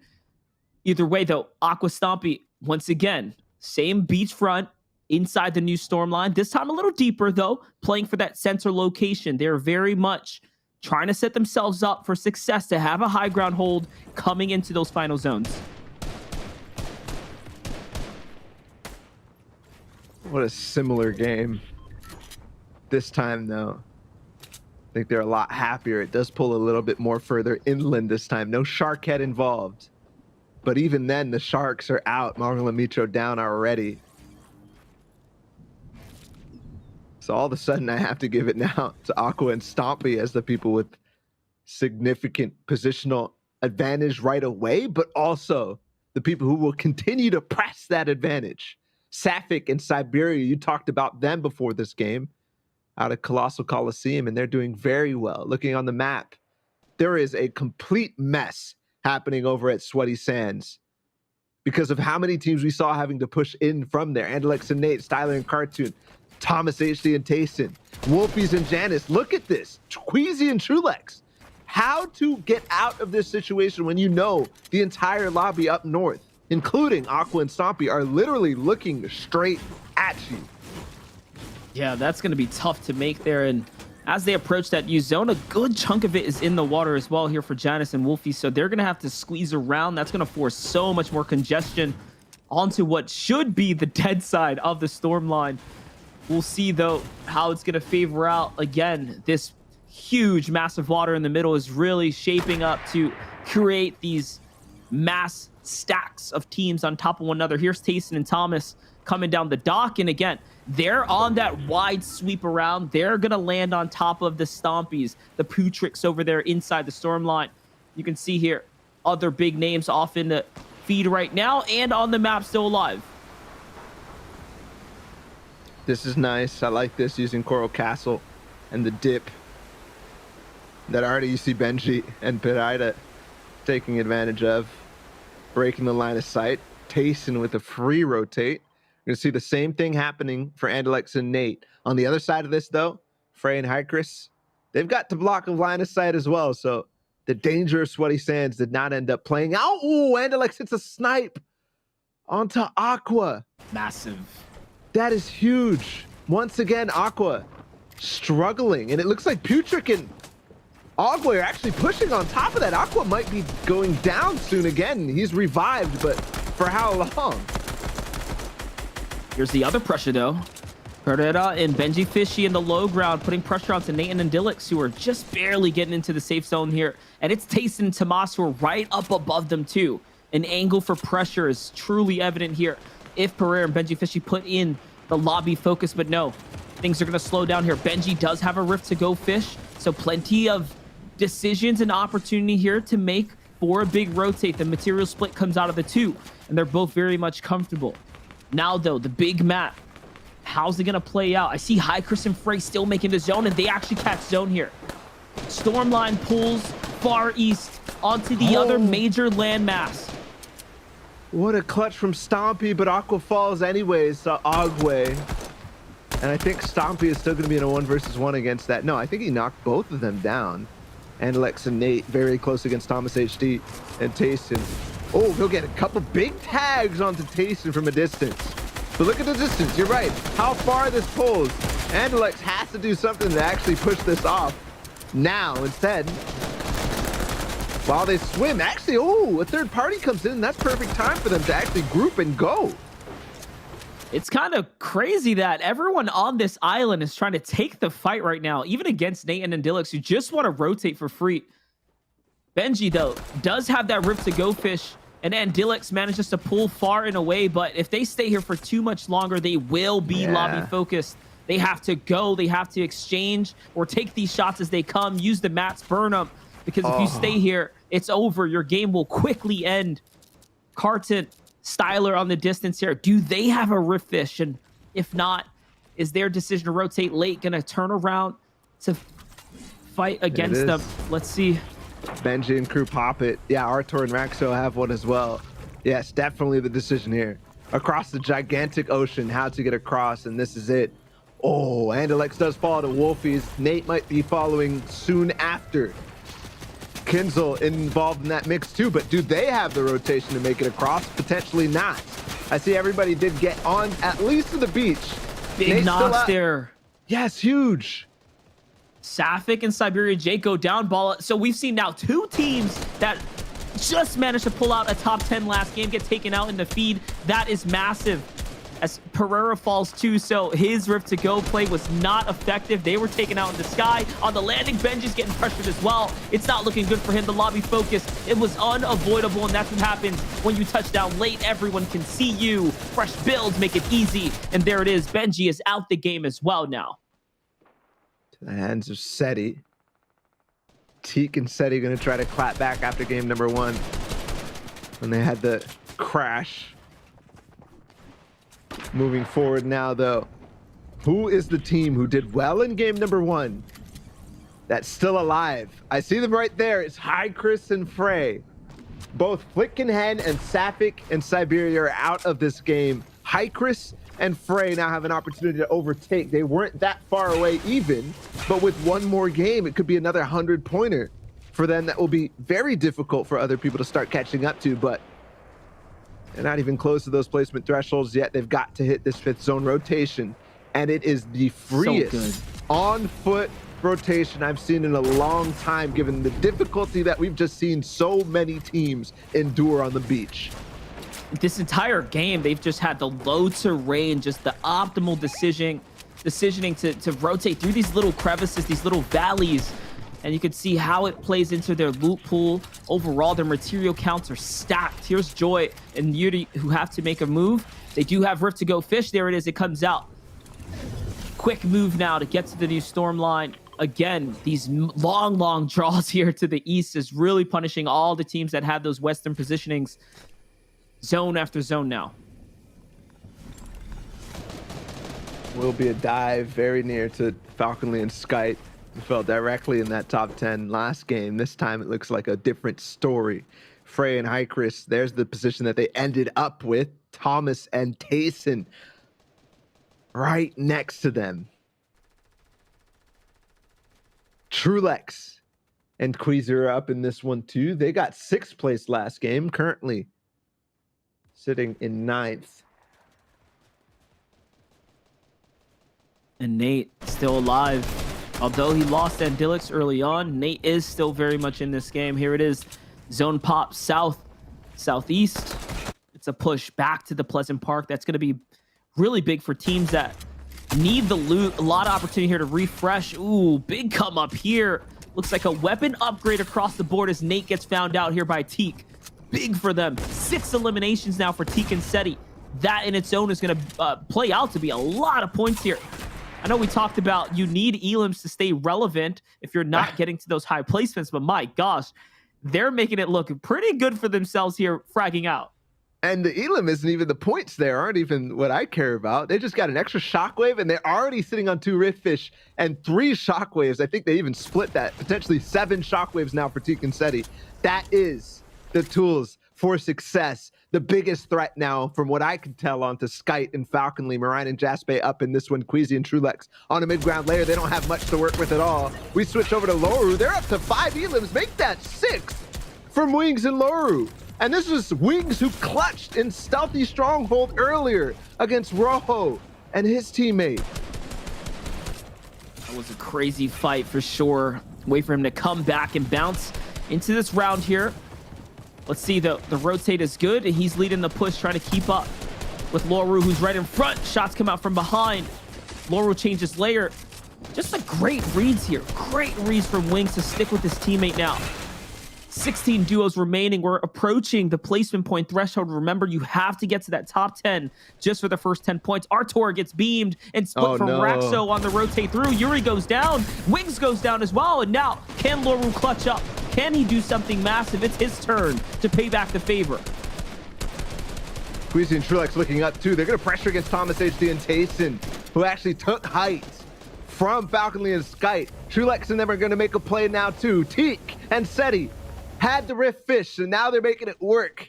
I have to question whether the elims that a lot of teams we've seen so far have gone for and then fallen because of their greed actually matters. Frey is still up in this one too. Kinsul falls outside of placement once again, which is the key in this format. They will force another team from landing on them to go down. Instead, Queasy and Trulex a big opportunity right now. Wolfies falls as well, just in 13th place there. Unfortunate. Once again, 2 duos need to stay alive, and no, Teak gets caught out. It's up to Seti by himself. Seti does have an HP lead though, so he should be okay. And there, the full conversion. 6 elims now for Trulex and Queasy. Shockwaves come out. They get broken down. The late game shockwaves, we're seeing how strong they can be, but it's not enough. No one manages to secure height. Thomas goes up for the Rift Fish. Will it be a double-pronged attack? It looks like it is. Out he goes, and back. He has to bounce in. The storm, it's hurting. Oh my goodness, nobody even knows that high ground is free. What? Stompy is on height? Where does this come from? Trulex left alone. It looked like he was dead, but he's back in it right now. He gets Marine too. 60 HP. He's surviving. Hopefully gonna get some placement here. Jaspe also trying to clutch with his teammate Marine. Where are they at? He's very low. He's chunked down. He finds a pocket. but it's not enough. As Tayson and Thomas H2 have lost, Height just dove on his box.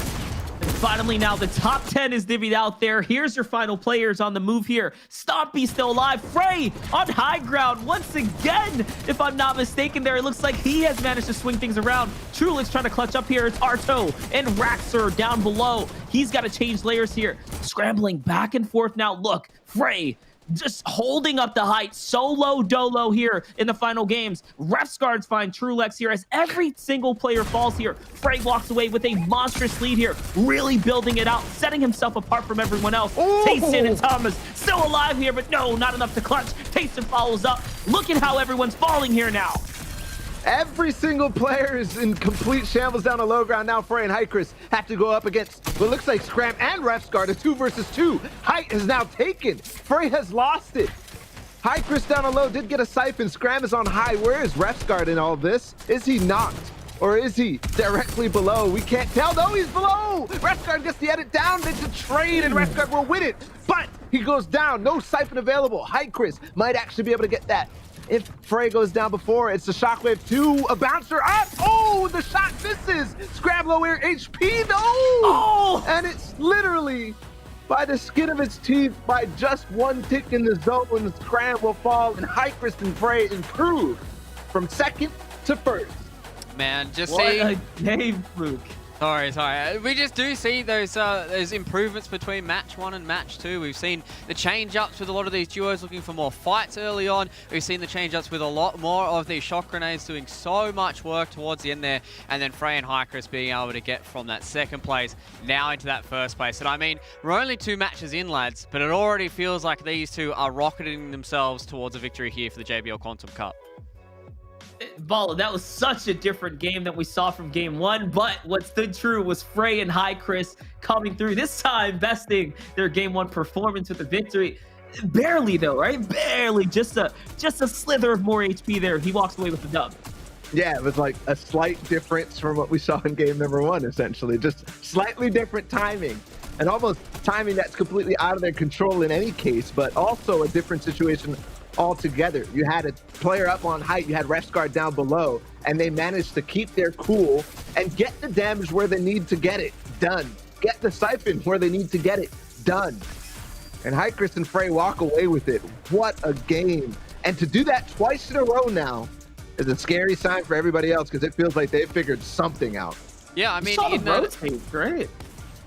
that interview as well that we had with Frey. I was just gonna say, yeah, Fluke, I was just going to say, you saw the rotates there. I mean, they pulled it off, and like you mentioned, the interview with Frey, they're sticking to the game plan. Yeah, it really does feel like that they've figured it out and they understand exactly what they need to do in this type of format. It's something that we've been touching on quite a lot across the JBL Quantum Cup because it is so important. That first place placing gets you 90 points. Yeah, these eliminations can buffer it up a little bit for you, but they're not going to get you anywhere near the type of points that you're going to get from these high placements. And I mean, the fact that they're able to consistently go second then into first here, Frey and Hycris, I mean, going into match number 3, if they get another high placing, I mean, it's also almost going to be in the books, right? Yeah, it could be just that. We'll have to see how other players did go through this, because we obviously saw Queasy and Trulex in that one still in towards the end game, barely get the 10th placement point. And then other people as well. I mean, Alex and Nate did clutch up in this one. Stompy has all of a sudden become a factor in this one. So if Aqua can just stop himself from going down before this position, maybe all of a sudden they'll start to get this position that Hycris and Frey are grabbing. So they still need to be consistent with it, and they have to prevent the guys who are so close from being activated from getting fully there, especially somebody like Thomas HD and Tayson. They looked to be like they were going to take that game, but they just didn't play anti-Shockwave well enough in those final moments. But still, they did break that top 3 there. Here's that final highlight, that replay there. If he would have hit the charge shot, though, that would have been a highlight for the books there to take the victory royale. Ultimately, though, it was still enough. So many teams, though, Fluke, walked away with 6+ eliminations. I know we keep talking about the placement is where you want to get to. But when you're reaching those thresholds of elims times 4 points per elim, it's not that bad. It's enough to definitely keep you in the conversation. Yeah, it's absolutely ridiculous the amount of points that these guys are starting to rack up. Before we start looking at these points, we do have another JBL giveaway for everybody in chat as well. At the top of the show, we did show you guys to use hashtag JBL giveaway there in the chat, or hashtag JBL Quantum in the chat, so you guys can get some of this awesome loot that we've got going on. I've got another one of these lovely little headsets that I've got hovering around here. This is the Quantum one. The lads here as well are rocking the Quantum ones for the entirety of the JBL Quantum Cup. So if you guys do want to be a part of that giveaway, make sure you do use hashtag JBL Quantum in the Twitch chat to get yourselves in that. It is for the European residents, so make sure you guys are in those participating countries for that. But match number 2 is in the book, boys. We talked about Frey and Hycris being able to rack up so many points so far. I mean, at this point, it really does feel like they can kind of cruise along for match 3, 4, and 5, right? Maybe, but it also has so much to do. I mean, we talked about variance, we talked about luck a lot in the pre-show. Well, that was 2 games in a row that it pulls up to that coast. It pulls up to Coral Castle. That's probably not going to happen more than one more time in the next 3 games, which is what we have left. So what is the rest of their plan? So far, the game plan, when it goes in that direction, is immaculate. But everywhere else, we have no clue on not only theirs, but everybody else's too. There's so many factors that go into these next 3 games. And I was just going to say, let's not forget, they have the longest distance pull as well for the late rotate. In game 1, when we had that world map shot, they were playing the zone deep, taking their time. They didn't really care. It was almost as if they were carefree inside the storm line. And they did it again this time around. When we saw them rotating, they were the last teams just exiting out of that storm line, coming into zone 3 and whatnot. So their strategy is pretty clearly revolving around, hey, let's avoid everyone. We don't really have to fight until the late portions. Let them do the rotates early and whatnot. We'll come in. Worst case scenario, we just rip fish to where we need to go. Exactly. We touched on this a little bit earlier about the fact that it's easier to have these points on the board early on rather than trying to chase them a little bit later, because you need to make sure that, because there's only 3 matches left, if you are trying to chase these points, you're going to have to get those big victories. And now we are having a look at the post-match results for match number 2. See, all the way at the top, boys, 102 points for Frey and Hycris. That's just unbelievable. That's probably 2 games in a row that they're up there too. I mean, we had the 80 point for their second place before that, and 3 elims as well. So yeah, they're very consistent, first and second. Can they continue it though? And the other question is anybody even catching up to them? I think Tayson and Thomas HD have a huge chance. Refsguard and Scram, I don't think we're anywhere to be found in game number 1. So let's take a look at the overall standings. Yes, but it's only by 21 points. Yeah, and it was almost in chronological order for the placement points prior to that. So you can see how tight it is on a post-match results there. But the overall standings, they're not that far ahead. It feels like they might have had such a substantial lead, but Tace and Tomas just consistent enough to stay up there with them. Flick and Hen as well. And then, of course, the competition from there breaks out a little further. So right now, it's a race for the top 3.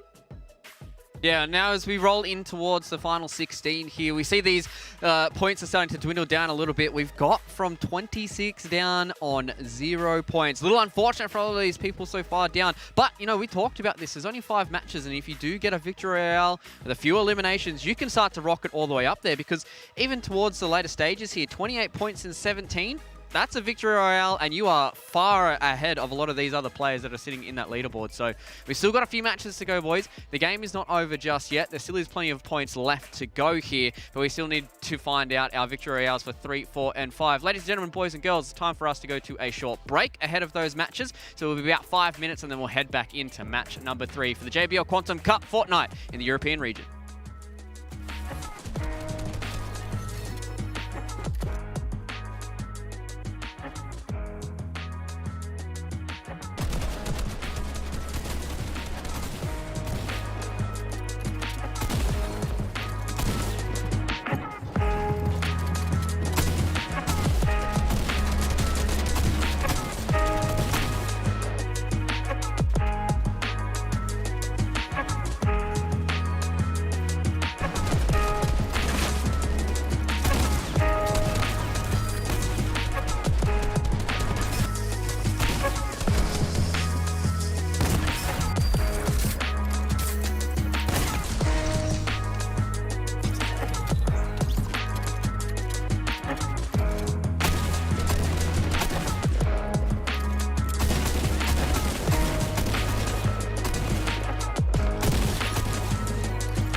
JBL presents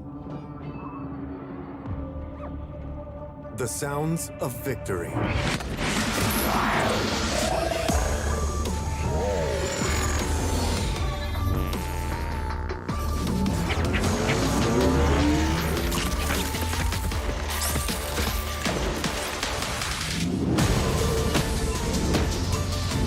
JBL Quantum Gaming headsets.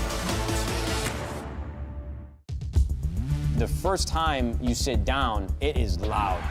There are fans screaming and chanting, drowning out the call-outs from your teammates. I mean, you are not in Kansas anymore.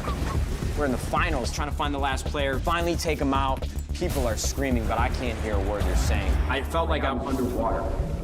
All this self-doubt that I had just seemed like it was washed away by the tide. Listening to myself, I feel like it's a soundtrack in my head through every step of my career.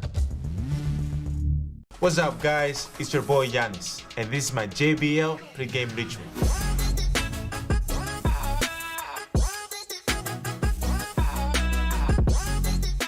Catch Z's so you don't catch L's.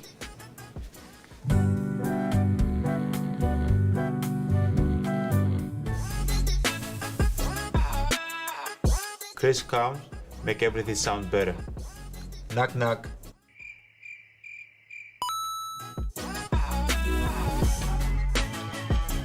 Pre-game hype is key. Set the vibes and get your game face on. Let's get it. Hi everyone, it's Brooke AB and I'm super excited to be partnering with JBL this year as part of the launch for their JBL Quantum Gaming headsets. I've been using this pair of JBL Quantum ones since about April, and the active noise cancellation is super impressive, especially with Nadeshot next door yelling all day long. The JBL Quantum Cup is just the beginning for JBL, so keep an eye out for more, and good luck to all the amazing competitors from around the world.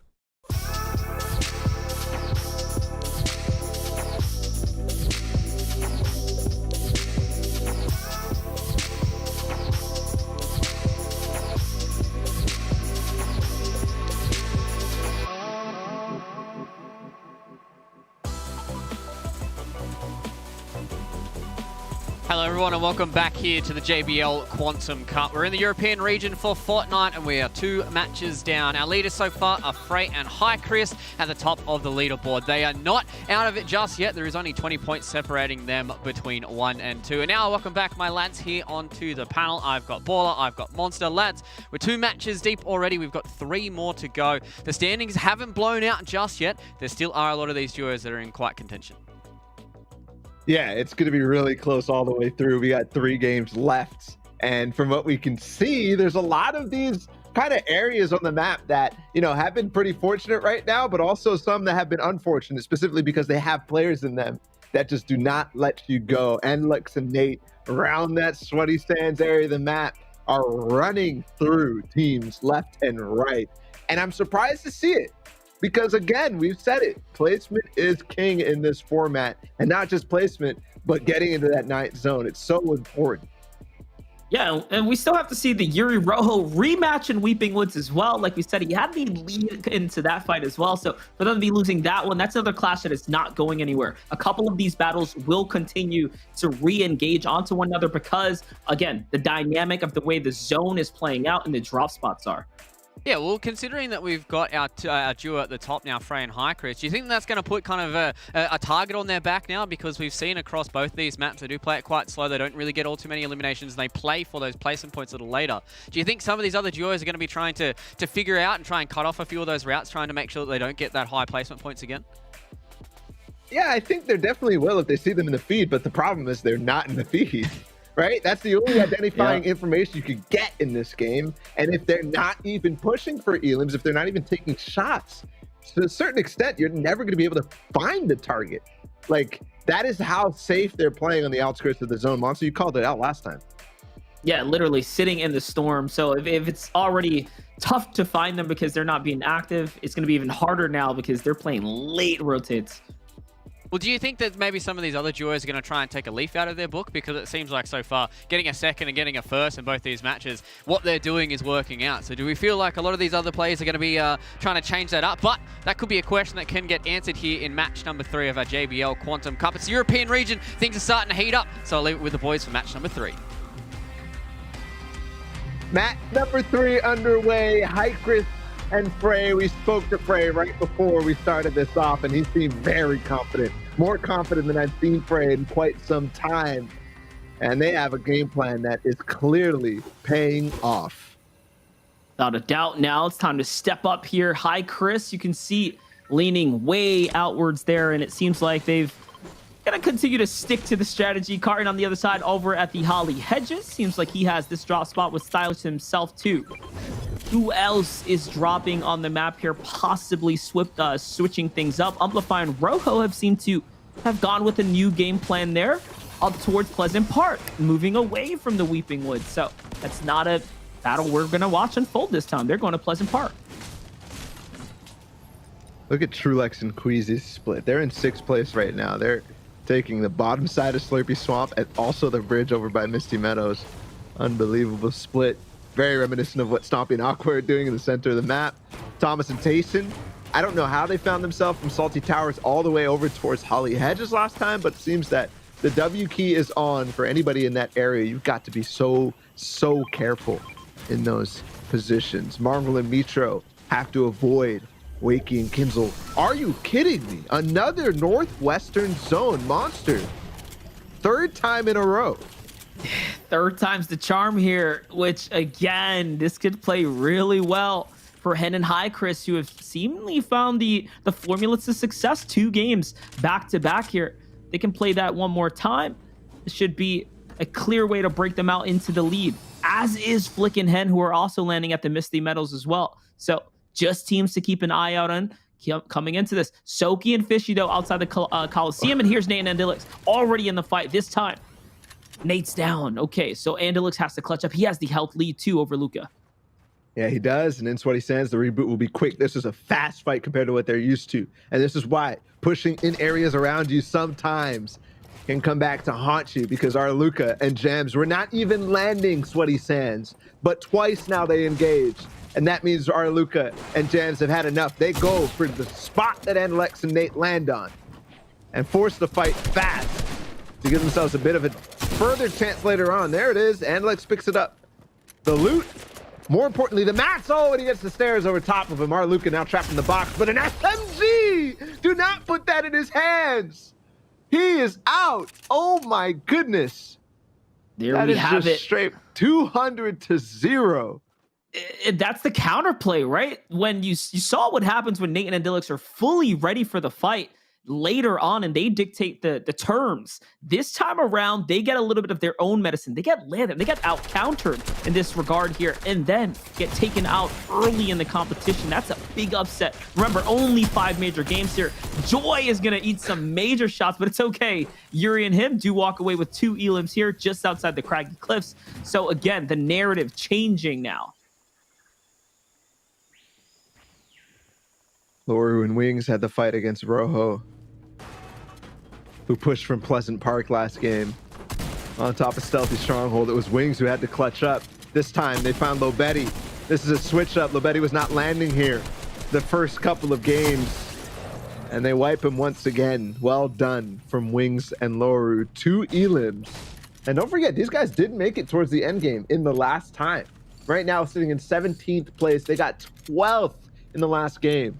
Just outside of that threshold again, and it might be due to things like this. Fighting consistently off of spawn. There it is. You're going to need more than just elims, though. Placement is the key to the game here right now. If you want a big chunk of that $30,000 of prizing, it's on the line here today. Kinzel on the other side, though. This time, Mitra and Mongrel have the lead in the fight. No need to get pressured out early. They're using their stronghold, their high ground, the natural positioning here that the Prison and Shark provides to keep advantage of this drop. Well, like you said, Bala, it's the 3rd time the zone is coming up to this area of the map. So again, all these teams have really been able to cruise through these early instances. Makes it all the more impressive that Hikers and Frey are doing so well, given the drastic disadvantage they find themselves just by zone position alone. So we move on to another fight, as what looks like Mitro and Marvel not too interested in fighting Wolfies and Kinzel, given the fact that their loot is very good, similar to the loot in game number 1. Craggy Cliffs is fought now by Satyr, Solution of Plays, and actually Chapix and his teammate. They might start to chase. I know that fight has been happening game after game. They have to be careful, though. They're rotating right into Rojo and Amplify. That was what I was about to call out, who are just on the other side of the river bend here. They were just playing for a drop, and it seems like they pick it up and reap the benefits of that. Benji and Pereira at Lazy Lake here have been having a struggle of a day. 0 points so far into the competition, I believe. Unless they got those initial couple points from the elims early on. But no, actually, they couldn't even secure those. So just showing it's been a tough day. But this is game 3. This is about the halfway mark, if you want to call it that, of the 5 games. Oh my. Not only this time do they have what looks to be very good loot. I would love if we could just switch to Hikers really quickly too to see what he has in the inventory, because we know they've been fishing, but they also have an RPG. An RPG that we saw Mitra almost put to fantastic use in game number 1. Could be so powerful in an end game where height is so important.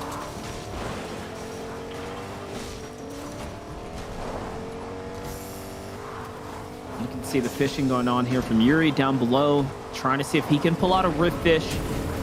Frey and High Chris once again still in the zone here with those late rotates. It's the game plan, it's the strategy.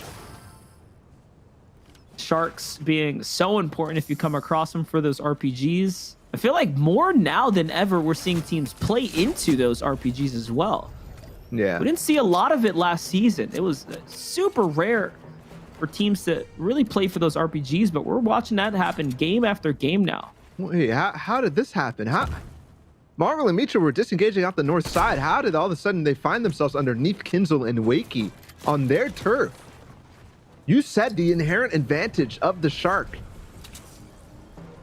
is there for them. Oh, is this a play here? Okay, it looked like Marvel was trying to bait the rift to see if they might start to fire up on them, but instead they're going to rift away. Spend one of those. Is that a waste? Mitro's so low, so of course they're surviving away from this, but this seems unnecessary to be in this situation at all, is my point. And Wiki's not going to forget about him, though. It seems like they want to push. They didn't get that far. Mitro's going to put some counter pressure down. Could be enough to have them see another day.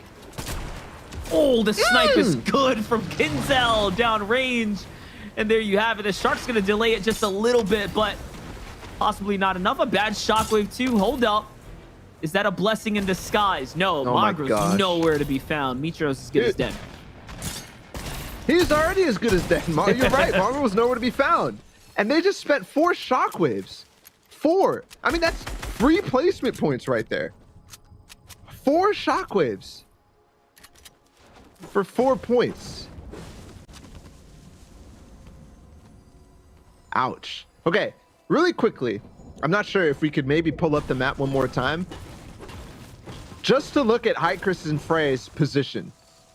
This is unbelievable, the things that they're doing on this rotate, and it shows you why. Monster, you called it out last game, and I said it before, but they're playing this so edge zone like all the way on the outskirts of this. Okay, they're not even on the map.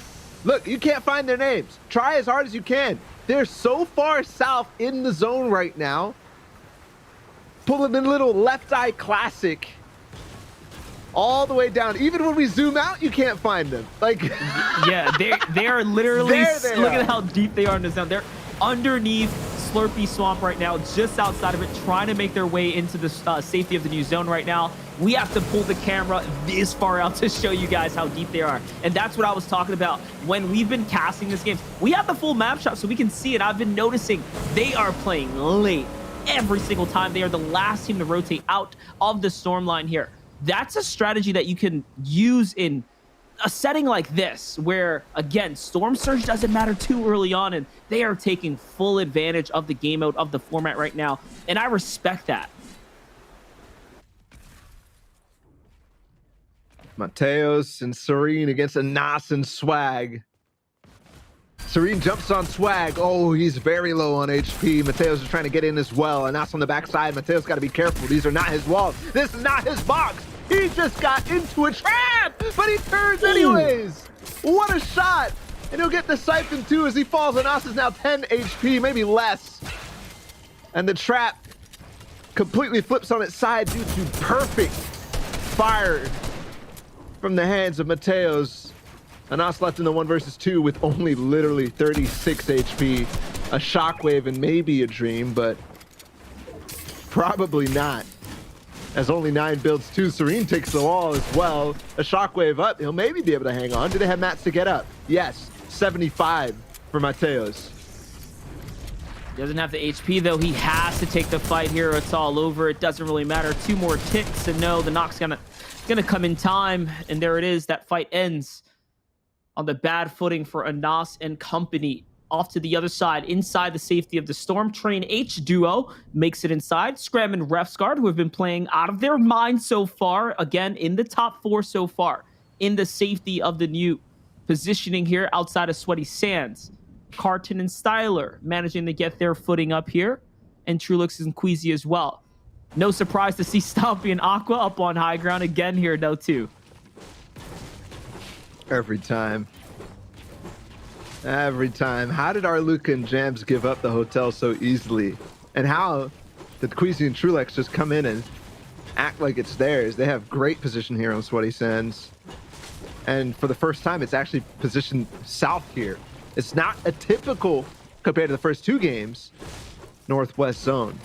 It's actually more common than we see those other ones, but so far we haven't seen it today. It does adjust things slightly. For example, Frey and Hikers, the last time they came out of that zone, they had a lot of space up here with the Sweaty Sands, with the hills around the Sweaty Sands to break line of sight. This time, if the zone pulls even further towards Sweaty Sands, it's actually a lot of open space.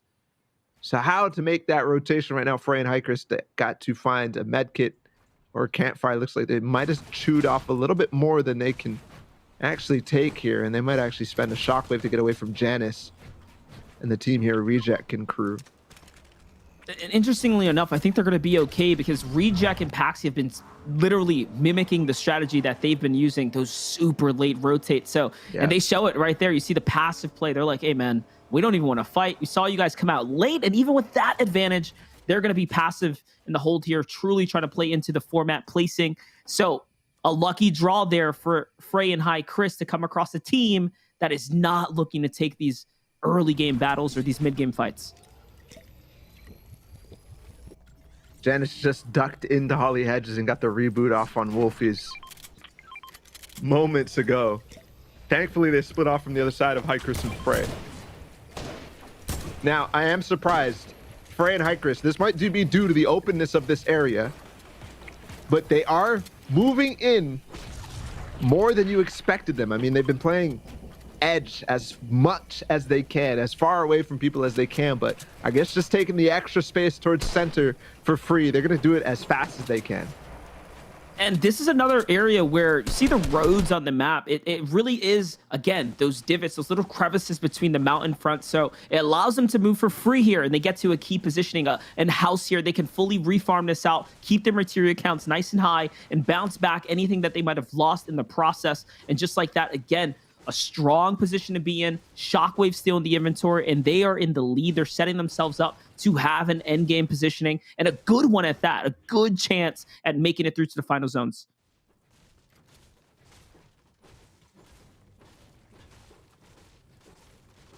I'm gonna refarm too and get extra materials. This is such a masterclass on figuring out how to play through this somewhat newer format for EU, less teams. Very, very much You have some of the W key gods on this server, on this region.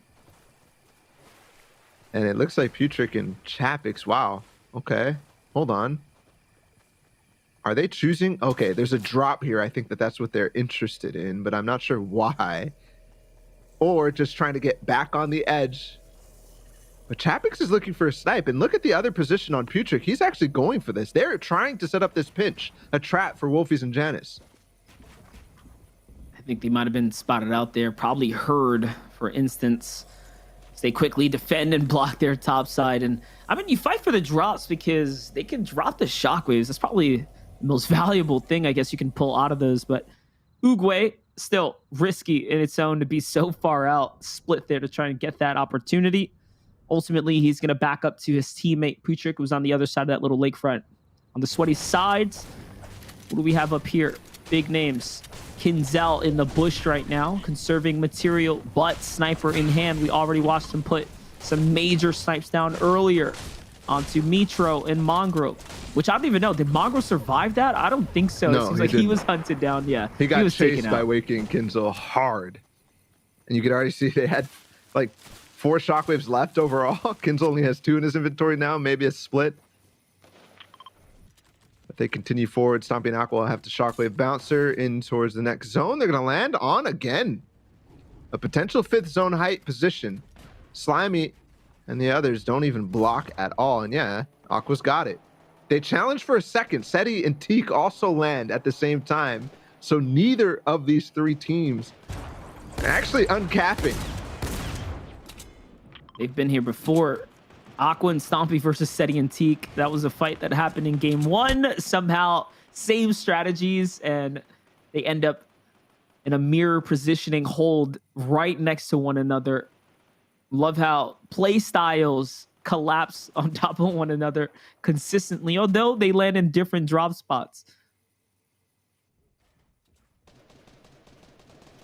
The crazy part about this is on complete opposite sides right now. We have Stompy and Aqua who've been here over and over, but not really converting. On the other side of this, Frey and Hykris.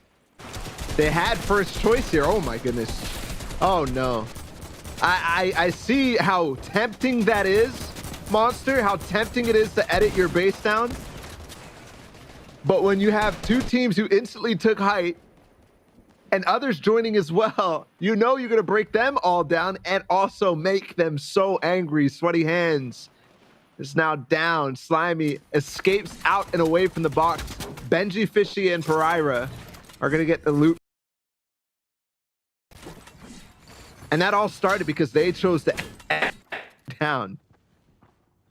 Risky play there. And honestly, you saw Tayson there gets the knock or the finish, the full finish at that point. So Sweaty couldn't even be saved by Slimy in no instance there. Stompy on high ground, 20 HP. So the fall damage almost worked. I mean, it almost worked.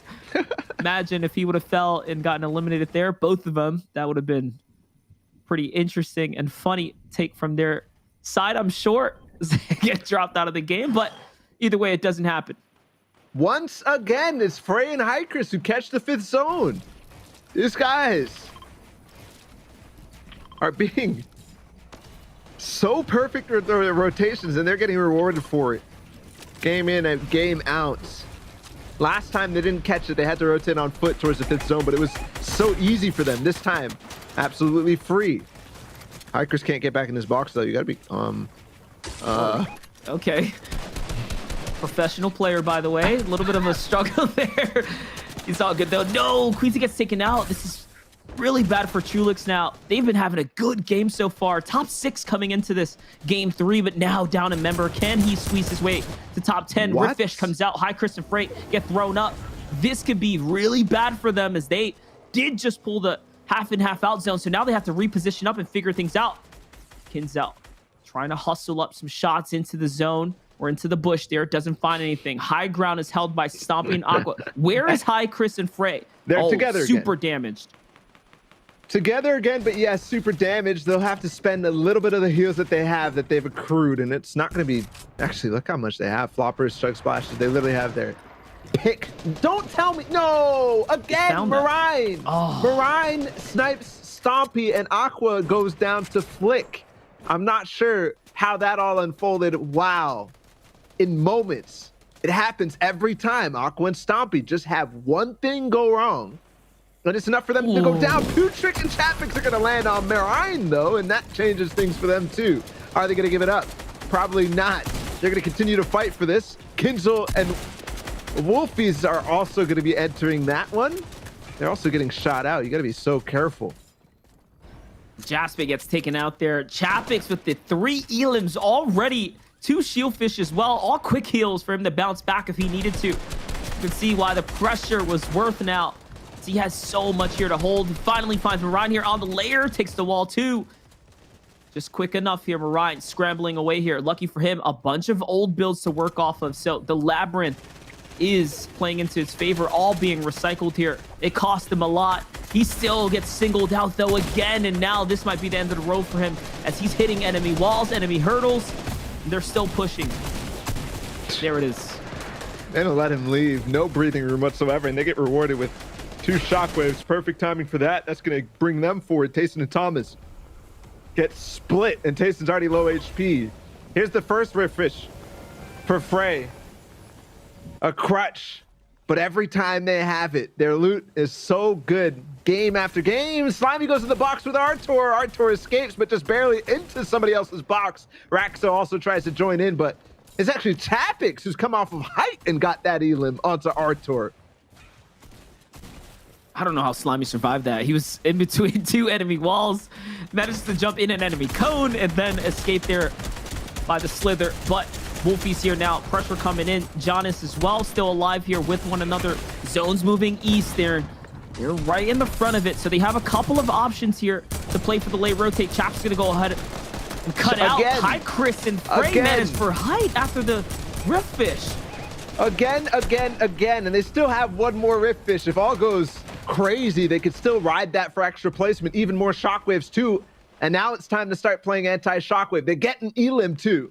No, that's Teak. That's Reject who actually grabs that one. Putrick and Chapix are still up in this game. They've got 7 elims and getting ever closer to that top 10. Frey drops down for just a brief instant, so now he might actually be trapped. Thankfully, he has that Rift Fish if he needs to go back up to his teammate.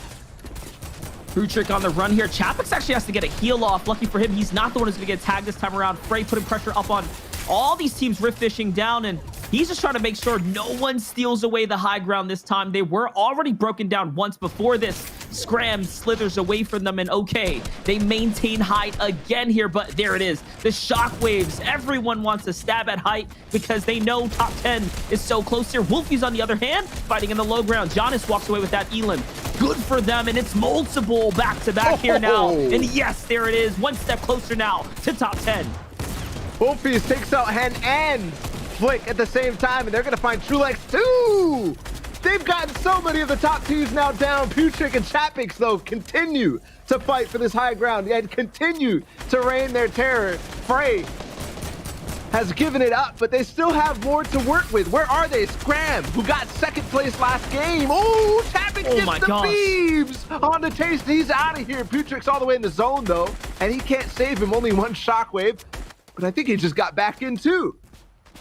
Thomas just actually had a failed shockwave there as well. It throws him down to the low ground. Not looking good for him. Chapix is up in the air. High Chris still alive in this game as he finds Rojo there. And High Chris in a battle in the mid ground. Isn't going to be enough, though. Up for height he goes. He maintains it. Frey's no longer in this one. He still has shockwaves. He still has some material. Good charge shot there. But no, the pressure from 2nd height. It's too much. He might have to give it up this time. Down he goes. 8th place now. Every single team that falls here is going to grant them so much more. Wolfies and Jonas going to spot him on the other side, and there, he's out the game. 7th place for him. Chapix and Putrix have been playing this perfectly. Same with Wolfies and Janice down on low ground. Refsguard is still alive. He now has a chance to start to catch things back up as well. Thomas HD and Tayson, they fragged out in this one too. Wings just picks out Wolfies, but they trade. Janice gets one too. Scram and Refsguard are both still alive. I thought that Scram was alive by himself. He's continuing to fight in this one, and there might be another 2 versus 2 for them. So big for Tayson too, who's in 2nd place coming into this one here. So many placement points on the line, though. Doesn't matter. He's out. Down for Scram, and it's a 1v1 situation. Out he goes. Chapix gets the siphon. Is it enough? One more shot, and yes! He flicks onto Refsguard, hits it there. Chapix, you monster. 8 eliminations, make it 11 for the duo. Luke, what a game we just had. Chatpix and Putrix played that to perfection from start to finish, from high ground taking fifth zone over and over and over. And they end with some of the most ridiculous plays against, again, Refsguard and Scram, their second place in a row. I mean, those guys looked absolutely insane towards the end. They're just being able to constantly get on the high ground. They got so many limbs as well in regards to that Victory Royale as well. So that is a big boost of points for those boys there towards the end. Man, I was looking at towards the top there and I was like, there's no way. There's no way that this is going to be yet another win there for Chris. I was like, there can't be. But they ended up going out in that 6th slot or 7th slot there. So they do get those placement points. They only had 1 elimination, so a little bit of points coming in there from them. But sitting towards the top part of this top part of the standings, I'm sure Chris, they're going to be okay with how that ended up, but 11 elims and a Victory Royale, that's a good boost for these boys. That's huge. That is so massive.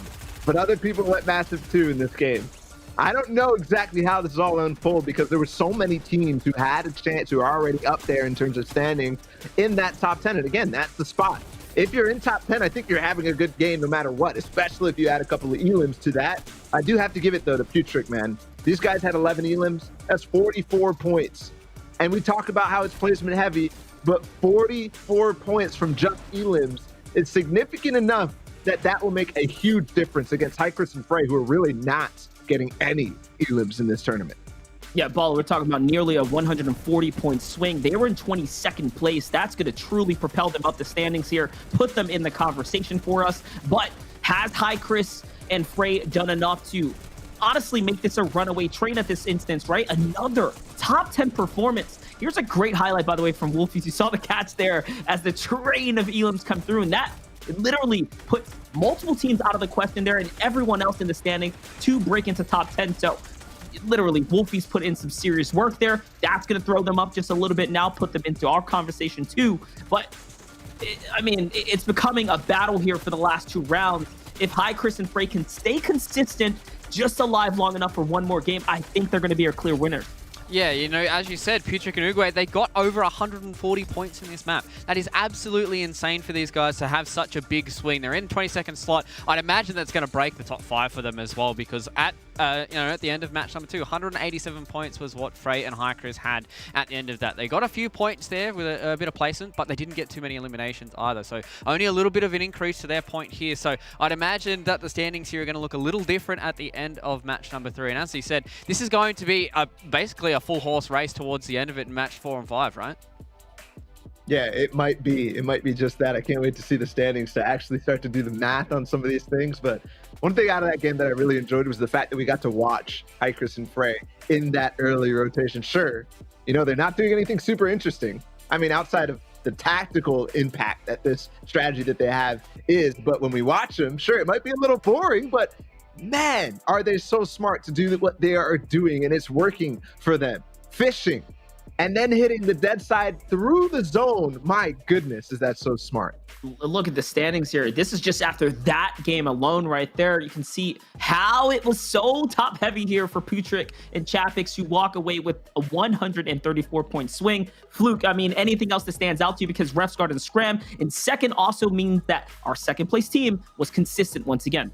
Yeah, exactly. And we've seen that quite across all 3 of these matches, right? The second place team, they are getting the points on the board, and that's what you need to constantly do here. We only see a few points coming in here from Frey and Chris, only 29 out of that one. They only had about a 20-point lead over Tayson and Thomas as well. So they've, obviously kept that lead a little bit here, but the big fact here is Putrick and Uguay at the top, 134 for them. That is absolutely ridiculous. So now as we have a look at the standings here, 214, Frey and Chris, they are still holding that lead, but it is only by 16 points, lads. Refsguard and Scram now, 198 sitting in that second slot.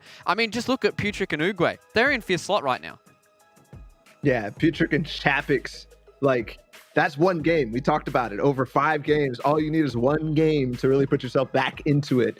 And that was it. Pretty much. Almost all of those points came from that exact last game because they had a lot of elims and they also close it out. Absolutely ridiculous. And it starts from a very, very good off-spawn fight and W key path out of Craggy Cliffs.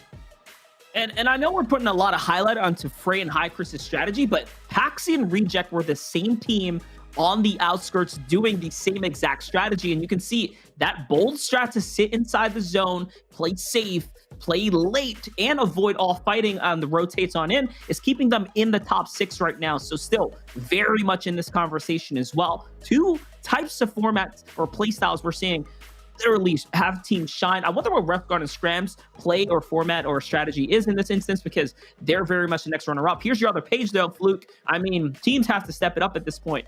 Yeah, exactly. Looking towards the bottom here of the standings, there's still a few teams sitting on that big 0. Unfortunately for them, not getting any elims means no points as well. There's still only a few of those teams who haven't gotten any placement points either, sitting on that 1 elimination. So, I mean, this is what's going to happen in these types of competitions though, right? It's going to be a 32-man lobby, a 32 duo lobby. So that means that sometimes there's going to be these teams that may end up just going out with a big 0. But, I mean, towards the end of it, basically the first half of that standings, they're all still in the running for the first slot, right?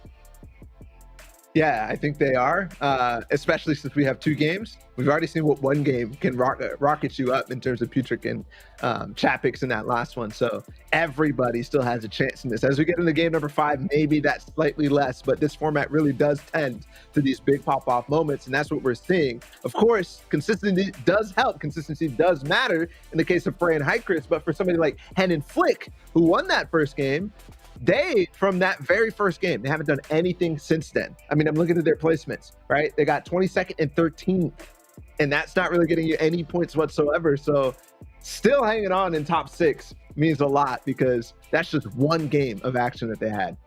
And you saw Hycris and, Hen there, or Hycris and Frey for a second. Coming in 8th place only netted them 29 points. We're talking only 8th place, right? But that's last zone, that's final instances, and their lead was almost snatched up by Refguard and Scram. That's how significant it is to get a victory, and more importantly, continue to do it at least twice if you want to win this tournament. One more thing hopping in here, Luke, is that Thomas H.D. and Tayson, they're riding their way up here, and it's slow, it's steady the entire time. We haven't really seen a massive pop-off game from them, except game number 2, which was like mediocre. They still didn't get a 2nd place, they didn't get a 1st or anything like that, as these other guys, the top dogs, are doing, and they're due. They're due. Yeah. It's gonna happen. So when it happens, they have a chance to really overtake, because they're only 30 points or so behind from the top spot without having one of those massive games. Yeah, and it feels like all it is going to take is one of those big pop-off games, just get those extra couple of points and those top dogs are at the top. But, ladies and gentlemen, boys and girls, before we do head into match number 4, it is time once again for our JBL giveaway. Make sure you do use hashtag JBL Quantum in the Twitch chat to enter the giveaway for some of this lovely gear that we've been showing off for you guys. There's lots of JBL Quantum Cup left to go. That means there's lots more chances for you guys to enter this. But make sure you do use !country to see which countries are available for this giveaway as well in the European region. But lads, it is match number 4 time very, very soon. We have seen how the standings are panning out. There's only 16 points between 1st and 2nd. That means that Refguard and the boys, they still do have a lot of work to do. But I mean, all it takes is one of these games for Hycris and Frey to not get in towards those placements, because they're not getting that many eliminations, and that lead just kind of dwindles and goes away, right?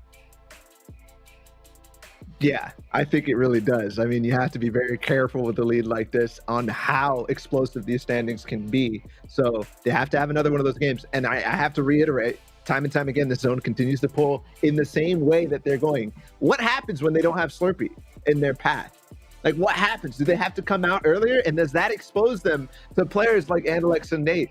Or, of course, Wolfie's in that last one on the side of zone.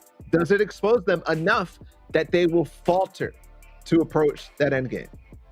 That's a really good point, right? Slurpee in particular has the most sustainability for zone style plays, the mushrooms that are around, the kegs that are there too. Then of course the river to play into, all the leftover loot as you go through the weeping section of the map. So really, really good point there. I do want to see what happens when it pulls Eastern all the way as well. That will affect how long they can sit in the zone.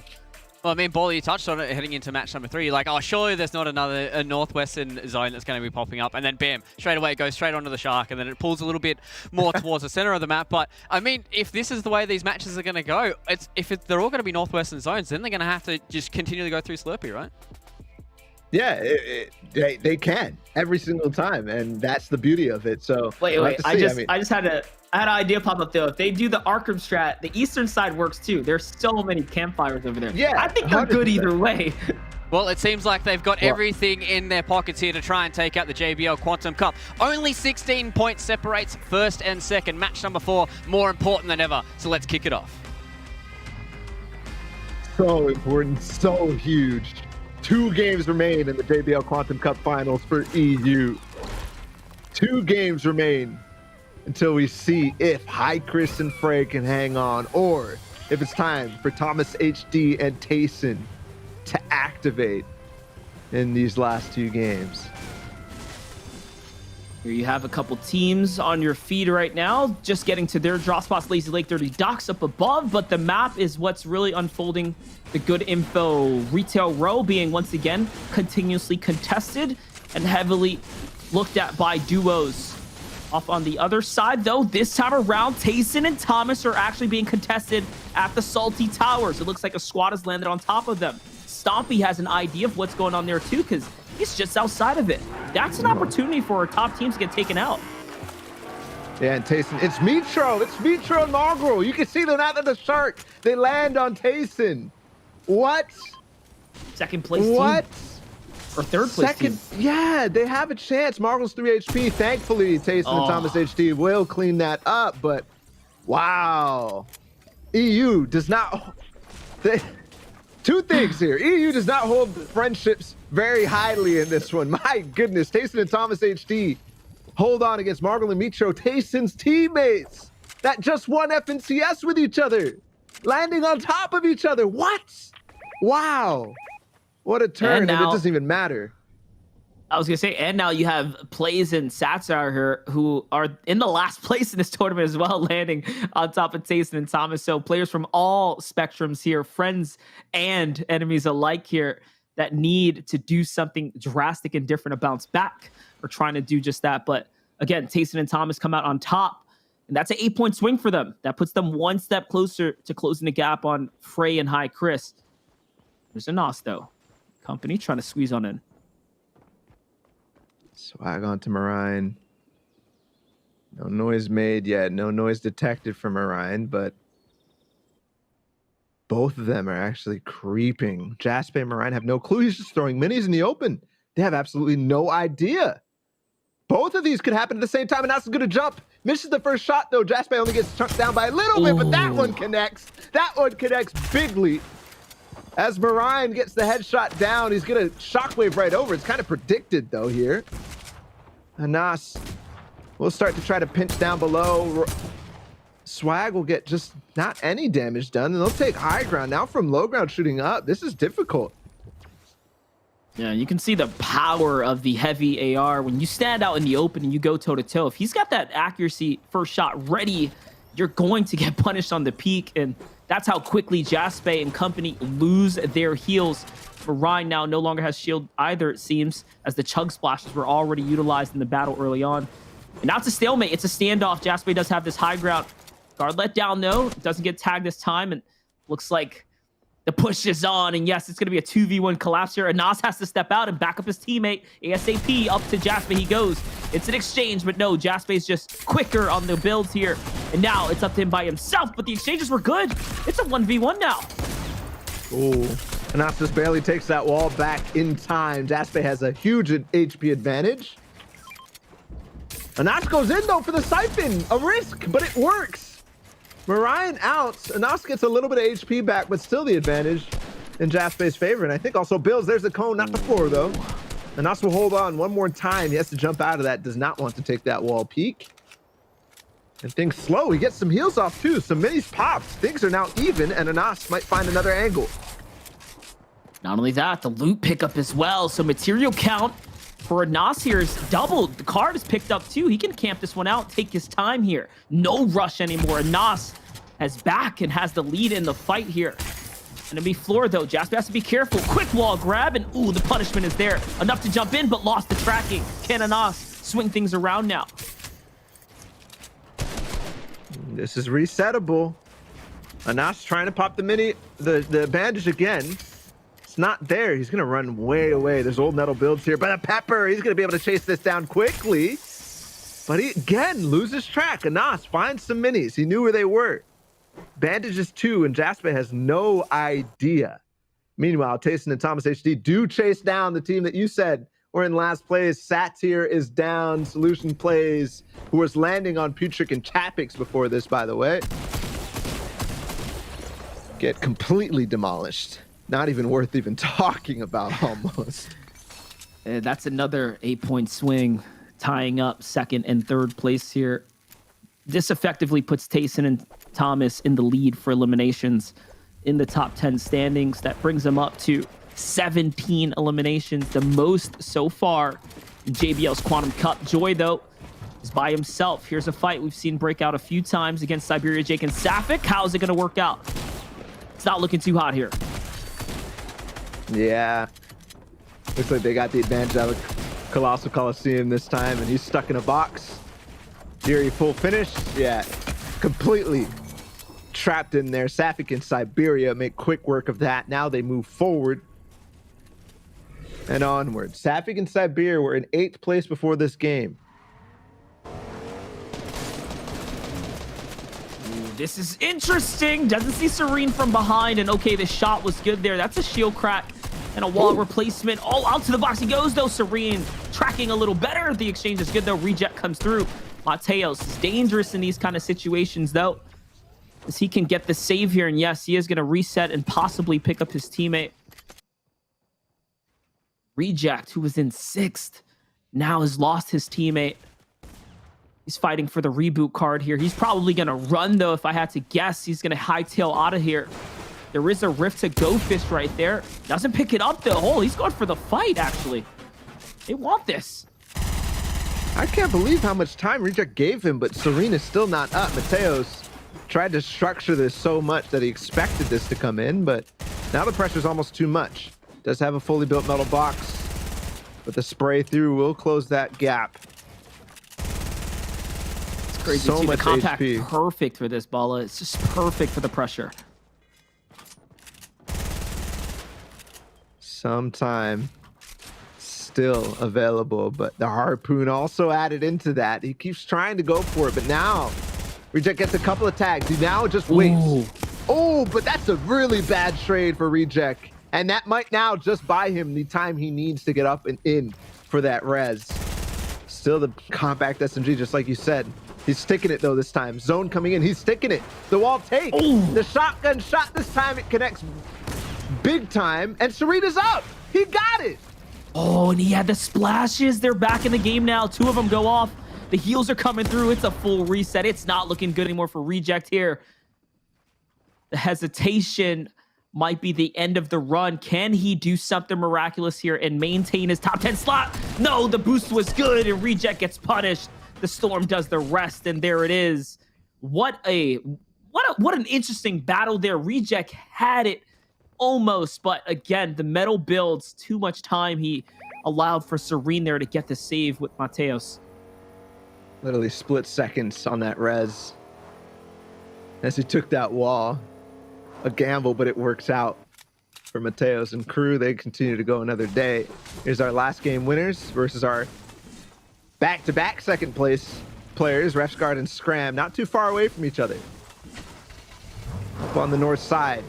Once again, Monster, I said it can't happen this many times in a row, but it did. It really did. It continues to pull a little farther south every time, which is almost even better for High Chris and Frey, time and time again.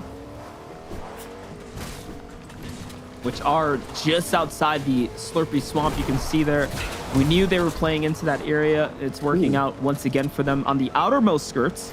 As Amplify and Rojo are on the run right now. Also, take a look all the way on that east side of the map that we can see right now. Marine and Jaspe, they got the reboot off from the Caddy Corner fight that they had to take. And now they're coming out of Lazy Lake as well. They can get back into this. They're 13th place. When we talk about it, every single team pretty much still has a chance in this 4th and 5th game, given the format. Especially those that are in the top 15, especially those, because they already have a nice footing on the placement hold here. So one Victory Royale is a 90-point swing in its own, coupled with the victory, the elims that you get along with that, will be enough to put anyone back into the battle for first here. Now remember, prizing is divvied out to top 5, so this is top heavy in every way imaginable. So That's really what's on the line here. That's what's at stake. Top 5 is literally one good game. Right now, it's 124 points. Sorry, 138 points held by Putrick and Chapix. For them, it was literally one game. That's why they're here. So that's exemplified right there. Even next game is probably just going to be one really, really, really good game. So anybody can still do this. Mitro Mongrel included, even though they've switched things up and gone to Salty Towers, it's still all possible right now. Seeing how many teams are now playing the storm line deep here. Loru getting his fish on late into the stealthy stronghold. I don't know about you, Ball. I've played this drop spot a few times. I still can't figure out where to find the fishing rods. So this probably answers why they're so late with getting their fish on. I think you have to actually exit outwards to get some sometimes if they don't spawn inside. But neither here nor there. Tayson and Thomas on the rotate through. Chapix and Putrick here. Siberia and Sapphic, all teams that are in the conversation here to take home some big prizing right now.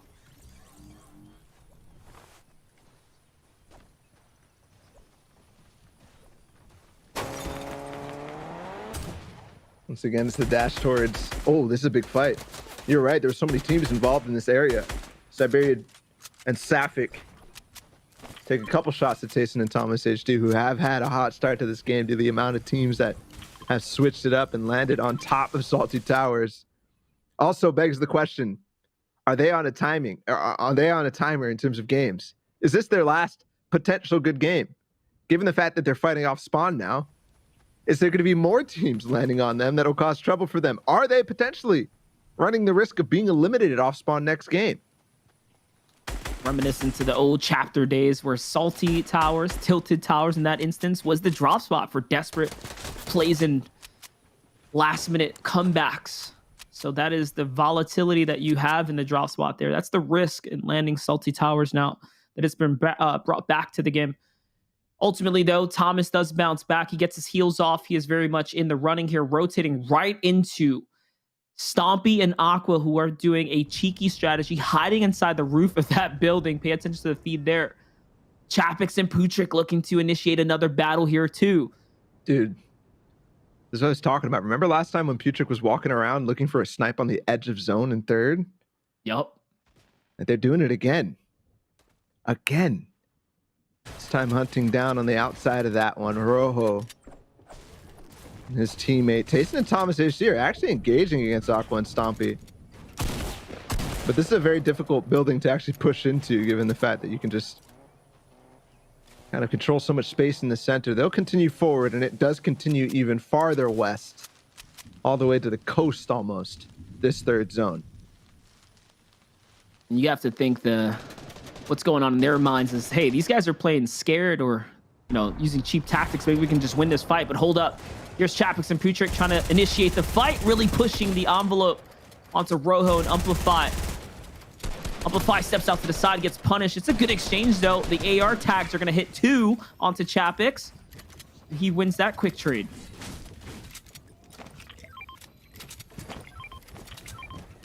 Amplify, such a great fighter. But Putrick and Chapix are some of the best in the business. They'll try to clap back, but I think he just took that floor. Yes, Amplify on the backside too. The pinch is good. The compact SMG does get a little bit of damage. No. Siberia and Sapphic pushed into this, and Andalex and Nate too. All of a sudden, the idea that an edge zone fight is safe in this format with only 32 teams spawning in the lobby, that idea gets flipped on its head as everybody wants to join in. This is like an arena game in the final moments, where literally every single one of the 4 players left in the third zone are on top of each other. You look at the storm line too, like no one's in the safety, not just yet. They're all out here. They're all looking to jump into this fight here to see if they can steal away some placement or some Elam points. But the fight goes on. Putrick and Chapix don't disengage, and Putrick gets punished big time. Chapix now has to scramble to his teammate here. And no, Amplify fully commits with Rojo. They jump in. Chapix has to run back. All these heals he's sitting on, can he scramble to get the heals off? Nathan and Dylan hop into the fight. It's time to spring. They want a piece of this. And still, there's actually teams who are able to get shots on him. Alex gets tagged 3 times now in the hands of Loru and others. They're going to have to get together in Rift. Yeah, they might. Andalex and Nate grouped up. They do get another tag on the Putrick. Amplify and Rojo involved in this. They're going to shockwave in. But Rojo gets beamed out the sky. Oh, right on top of Andalex too. It's an unfortunate shockwave. But finally, the spoils that Nate and Andalex were going for, they worked out. What a messy fight. What a messy fight here. Putrix and Chapix do manage to survive, though, all that and walk away with 0 eliminations. AR pressure will be enough to take them out the game. They don't have mass to sustain any kind of pressure here. Amplify caught in the pinch here, and this is a fight that they need to take. They have to force this engagement. They can't allow Amplify to get away. He's got all the refresher that they need, and there it is. He's inside the storm. It should be enough here, but no. Enough shots come back. They lose the opportunity. Safik steals it away. Oh, no. Now they need the mats. It's over for them. Yeah, they're pinched between Andalex and Crew 2. Yep, Safik and Andalex, they trade the elims on that one. 2 different duos who tried to engage on that fight. And then Thomas HD picks up one as well. Aqua and Stompy will go forward for position once again. So, where does that leave us? Okay, Thomas HD and Tayson still up in this one. We haven't seen Refsguard and Scram. Putrick and Chapix, who had a very, very good game, clearly playing for that pop-off once again. W King over and over. Safik and Siberia, they get 3 elims, I believe, from all of that. So they should push up actually to 7th place right now. An opportunity for them really to overtake. But while there was a lot of impactful teams involved in that fight, Nate and Andalex, Putrick and Chapix, Safik and Siberia, the ones that really matter were not there. Frey and Hycris were on the south side. Where is Refsguard and Scram? Oh, another one. What?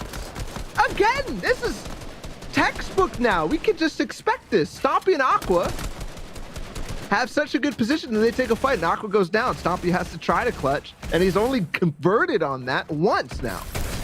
Yeah, it just hasn't been successful for them. And to touch on the point, Tayson and Thomas, that brings them up to 6 eliminations this game. They're only 2 more elims away from breaking neck and neck with Frey and High Chris. It is a battle and a race for first place maintaining right now.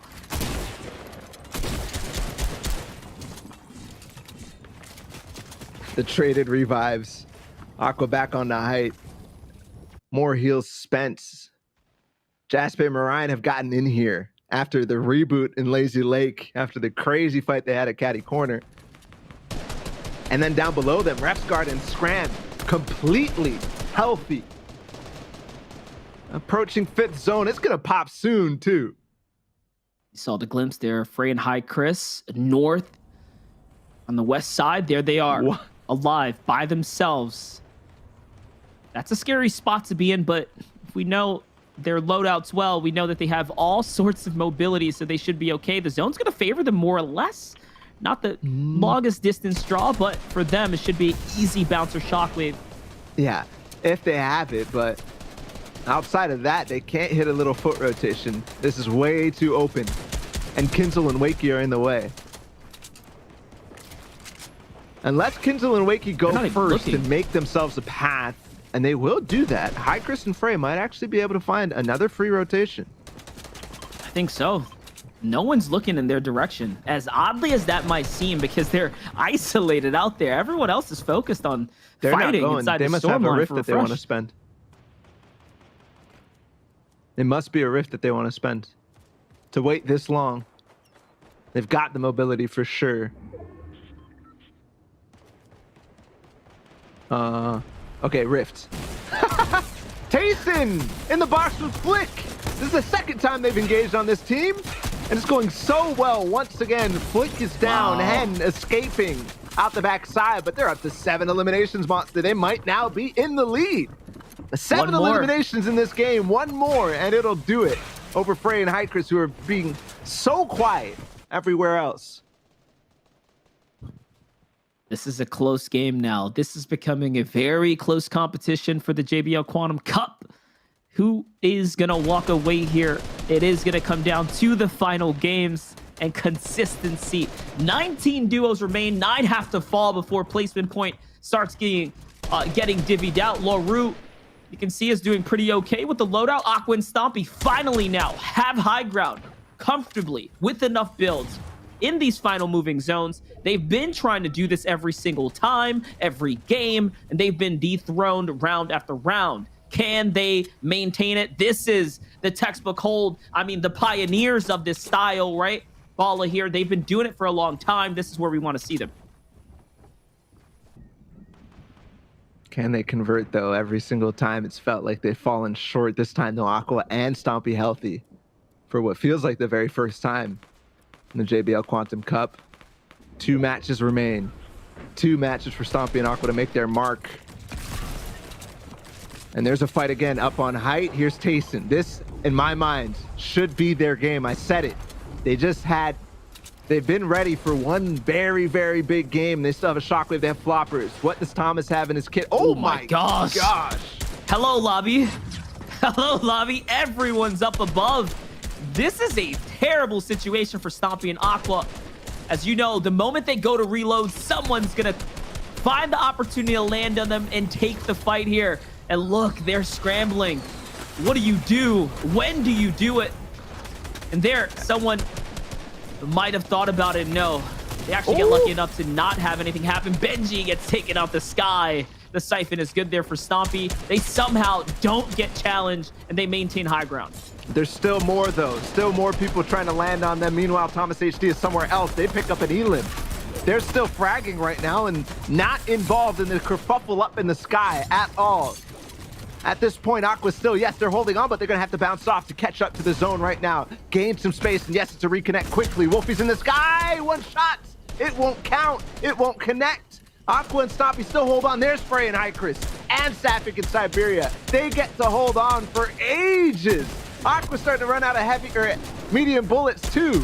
Thomas HD and Tayson directly underneath Sapphic and Siberia right now. That's a big layer, a dangerous one to be on. And Sapphic has to fight and scramble now. The pressure's coming in. That second height hold from high and low are all focusing in now. They have to continue to move on in. Stompy, though, on the other side, finding the connection down to his last magazines here now. They will have to give up height. They will have to jump in. Aqua's already taken out here. It seems like that was Hen on the other side. There, the shockwaves come out, and it's good. On the other side, Raxo gets exchanged, and the trades are going down everywhere. Still, no top 10. Frey and Hycris once again. Another into rift. The sky. Another rift. Are you kidding me? Their setup is just too perfect. And they almost land on Stompy, but they go right by Thomas HD. Another one. On low ground, they're up to 9 Elims, and there's still 16 players to find. 14 for them. Top 10 about to come through right as the final zone will reveal Kinzel. Down on low ground right now with Wakey. They've been way out of this right now, but if they get a win, they can make it count. Stompy 2, same situation. Solo clutches to bring themselves back in. As the final game goes, Hasten another box, another Elim. Make it 13. They're on a roll right now. And Thomas HD is still here.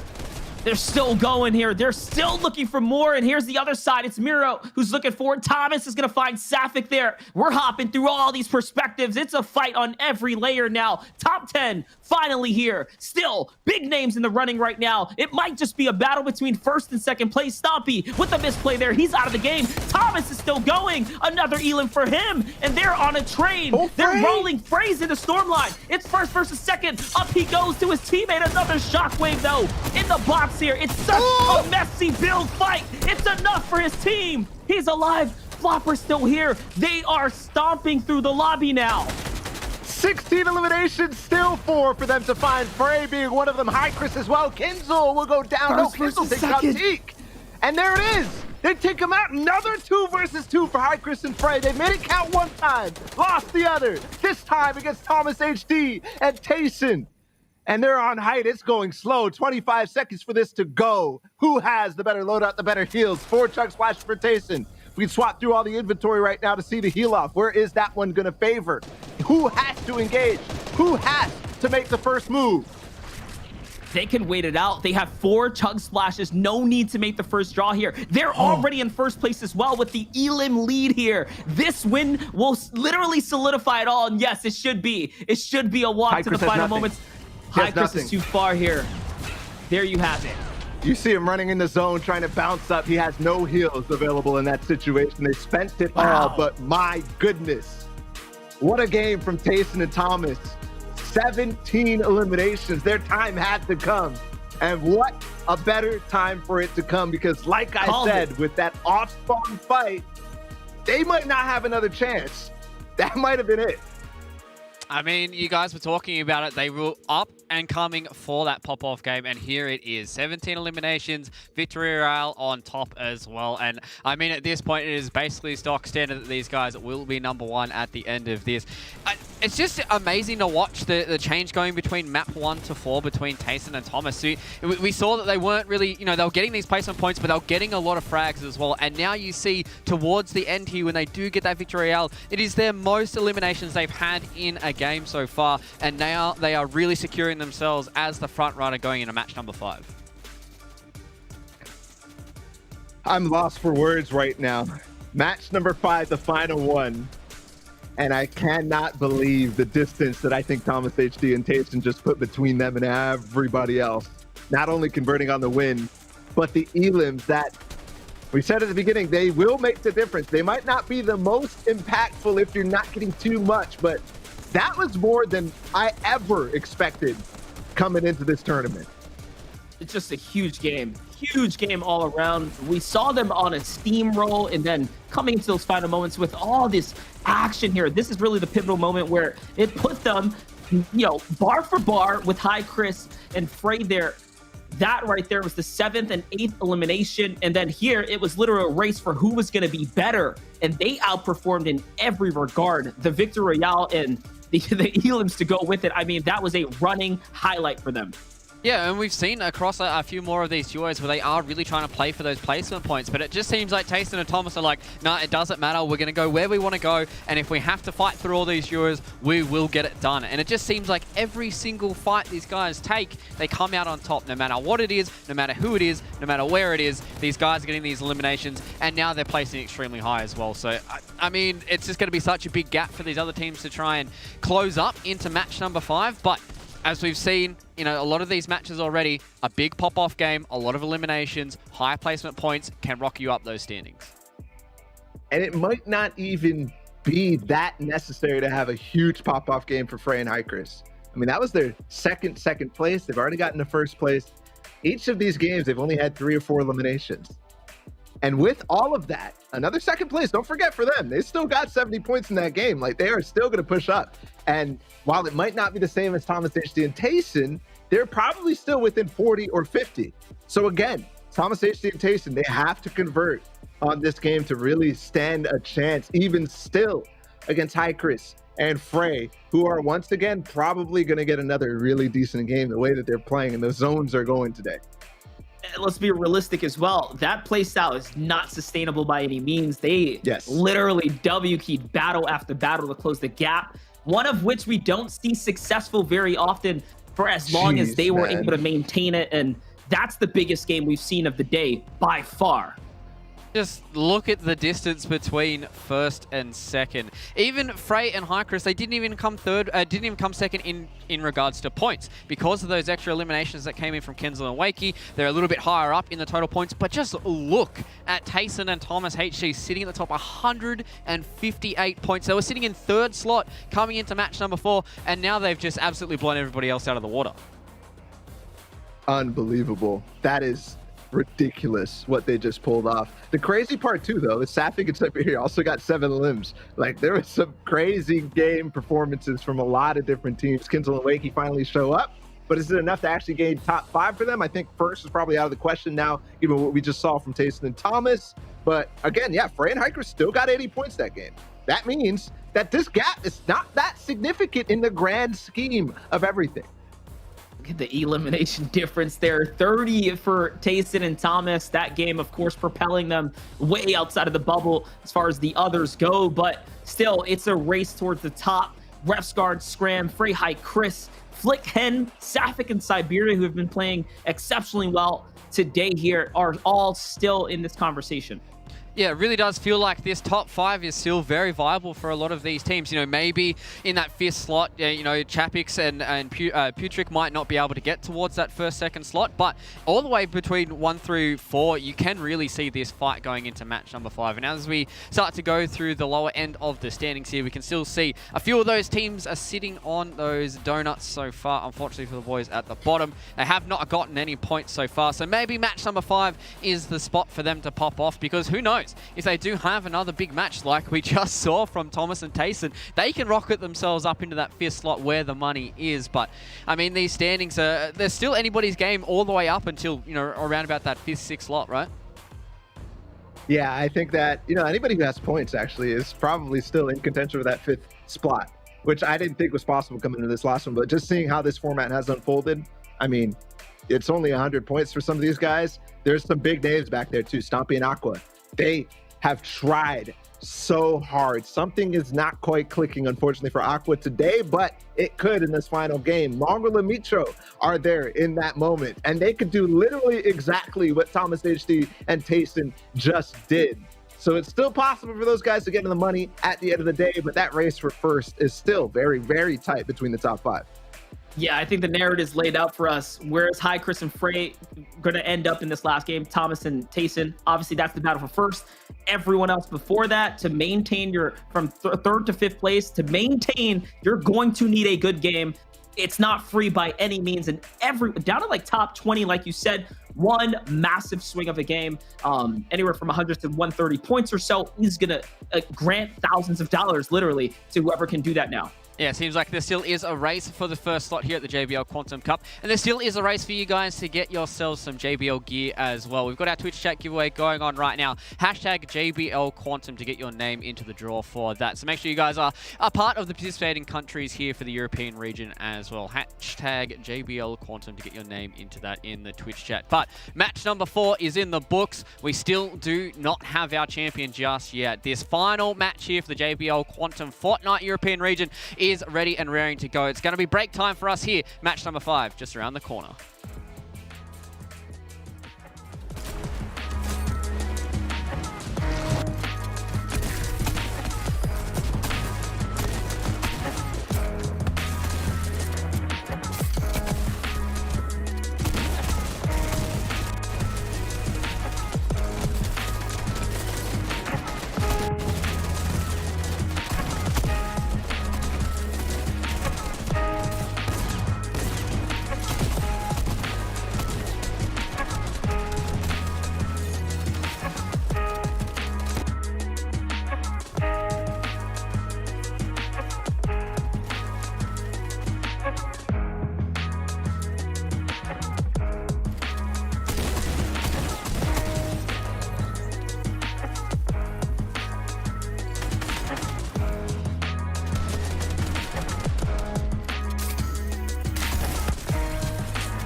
JBL presents the sounds of victory.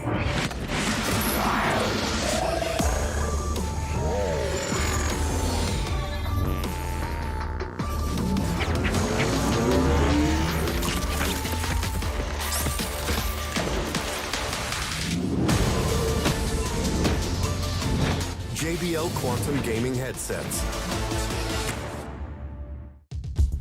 The first time you sit down, it is loud. There are fans screaming and chanting, drowning out the call-outs from your teammates. I mean, you are not in Kansas anymore. We're in the finals, trying to find the last player, finally take him out. People are screaming, but I can't hear a word they're saying. I felt like I'm underwater. All this self-doubt that I had just seemed like it was washed away by the tide. Listening to myself, I feel like it's a soundtrack in my head through every step of my career. What's up, guys? It's your boy Yanis, and this is my JBL pregame ritual.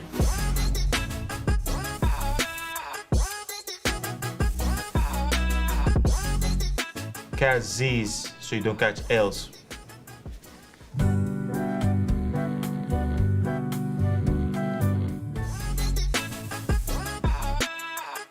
Chris comes, make everything sound better. Knock knock.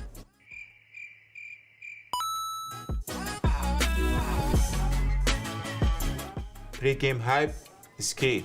Set the vibes and get your game face on. Let's get it. Hi everyone, it's Brooke AB and I'm super excited to be partnering with JBL this year as part of the launch for their JBL Quantum gaming headsets. I've been using this pair of JBL Quantum ones since about April, and the active noise cancellation is super impressive, especially with Nadeshot next door yelling all day long. The JBL Quantum Cup is just the beginning for JBL, so keep an eye out for more, and good luck to all the amazing competitors from around the world.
Hello everyone and welcome back here to the JBL Quantum Cup. It's match number 5 here for the European region of Fortnite, and we still do not have our victor just yet. Top 3 are still in the running for that first slot. 334 points is what is at the top now here for the boys. And I'm welcome back my casters here onto the panel. I've got Baller BT. Oh yeah, and I do have Monster D Face as well. Lads, match number 5. This is where it all comes down for these final 3 duos.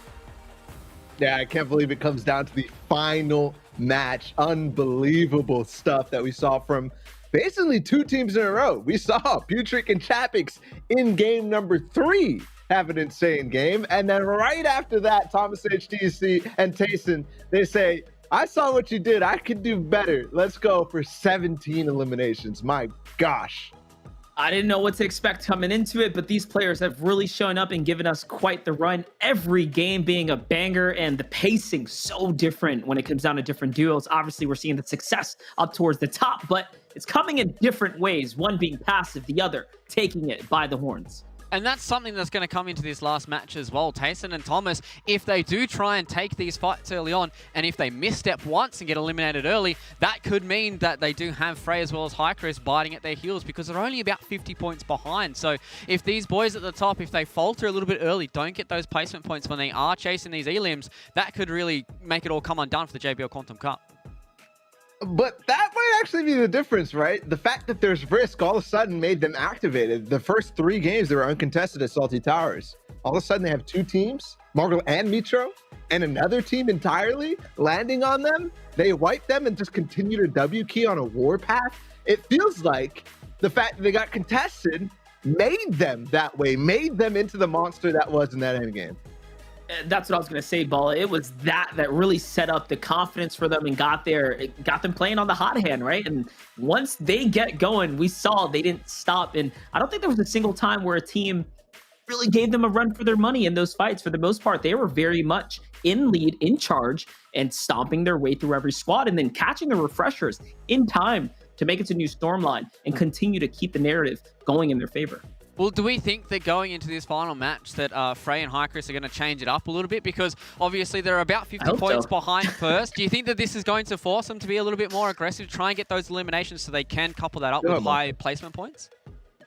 I mean, I hope so. Like I said in the last game, this is not a sustainable style by any means. So if they are contested, they win that draw spot, as they should, I think that's where you just vibe out. Like, walk your way to the W. There's a lot of money on the line here, and only top 5 get to take a piece of it. Regardless, they've a fair amount for themselves this time around, so they'll be okay. But hey, first place is what really matters. Yeah, so you're talking about Thomas and Tayson in terms of the unsustainable style. Yeah. On the flip side, though, Luke, you're asking about Frey and Hycris. That is the definition of a sustainable style. The way that they're playing, especially as for some reason, the Fortnite gods are in their favor. They're literally giving them the best zone for this strategy to work out every single time.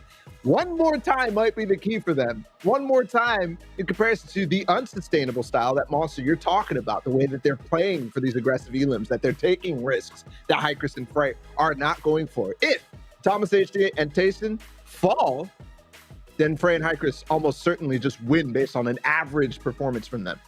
Well, I was just going to say, don't forget, when they got 8th the last time, their elims was what was holding them back. It was only a 29-point game that far into the running. So we're going to need to see more, realistically, need to see more from Hycris and Frey, not just the top 10 performance.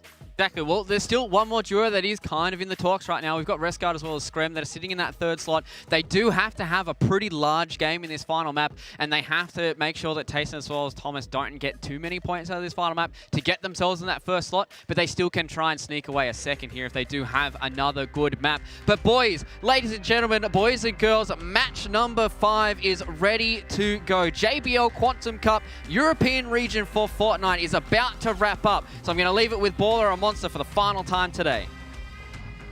One last game for the JBL Quantum Cup in EU, and man, have these games been absolutely fire. 3 fights that I want to pay attention to right away. Obviously, Salty Towers.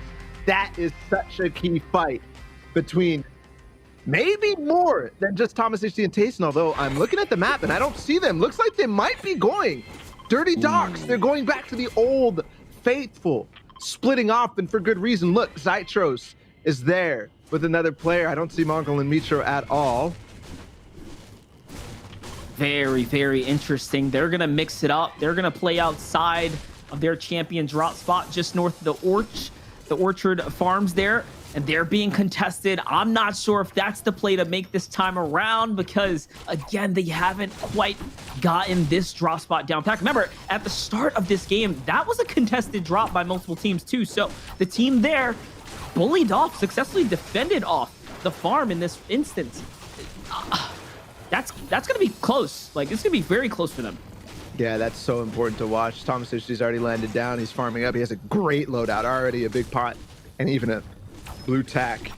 Perfect for him. The funny part is they could have gone Dirty Docks. Yep. Literally uncontested. Rajak and Ava are there. Okay, looking at elsewhere. Rascot and Scram uncontested. Semi-stacked has been that way every time. Putrick and Chapix. Craggy Cliffs uncontested. That has not been the case. Siberia Jake and Sapphic at Colossal Coliseum, not been the case. And look in the south side of this map. So many more people are down there. Refray and Hycris have had to move through. Last time, they struggled because not only was this edge zone closer to them, but there were so many more people here. Here we go, the fight. Tayson already gets the jump on the hurry. That was absolutely just ridiculous. And quick work, Joy now left alone in the 1 versus 2 against the 2 best players in this lobby, it feels like right now. Yeah, it was a smart play too. They used the shockwave to expose him outwards while Tayson was waiting for the wall to be exposed. He's not going to go anywhere though. Another 8-point swing for them. And again, their lead, their hold on the lobby becomes more and more evident that it could be their game to walk away with now. And like you mentioned, for Frey and Hycris, it's only gotten harder for them, but it is another Western draw. It is another rotate that they can take their time with this time around and swing late into this round here. The fight at Sweaty Sands continues, but this time is between a different team. I cannot believe that I'm seeing Arluka and Jams be the ones who come out after switching their drop on top of Andalex and Nate, who engaged them twice in a row. Andalex and Nate nowhere to be found in the lobby at all. Janice and Wolfies move in from Coral Castle instead. Here it is. They have a nice little pinch here, but those metal walls are going to give Jonas enough information now to know where Jams and Luca are. Jams and Luca have not had a very fun day today. They've been fought off of every drop spot, losing most of those engagements, but still commend them for rocking it out and trying their best to perform today.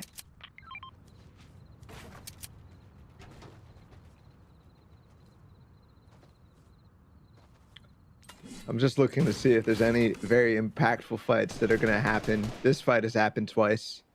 Marion and Jaspe came out on top in the very last one. Anas and Swag. This time, position again, very good. This time, though, it looks like the situation in terms of health, much different for Marion and Jaspe. Although, as I say that, Jaspe gets back up his shield. Yeah, last time around, it was that sneaky play waiting to pounce on top of Marion and Jaspe. This time around, no need to be sneaky about it. They have all the advantage and have them boxed up. All this pressure is just taking away the material count little by little. Swag is in the distance with a nice angle there, but no, Anas gets punished big time, and Ryan and Jaspe really swing this around here. They're trying to dive in and finish this battle as quickly as possible, but no, Ryan runs out of mats, yes. He's forced back to the dungeons, back to the crypt here to hide out. Jaspe neither. I think Anas neither too. Oh gosh. Swag chases him down and he does get Marion. Jaspe will have to fall off the side, a risk, but there's the shockwave up. Jaspe 1 HP. But 1 HP cannot outlast the full HP of Swag and Anas with so much as well. Well played from them. They get revenge in the final game. That's how quickly things can turn there. It's looking pretty scary for Anas and Swag for a moment, but it's okay. They sustain, they win the fight. Now they get to rotate, bounce back into this game as the zone is drawing far and far west here. Couple of mini splits there. Now we can see how this one's starting to shape out. Here's the other side.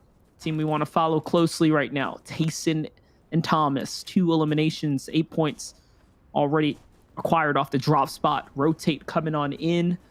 And they're well in ahead, actually. They moved nice and early.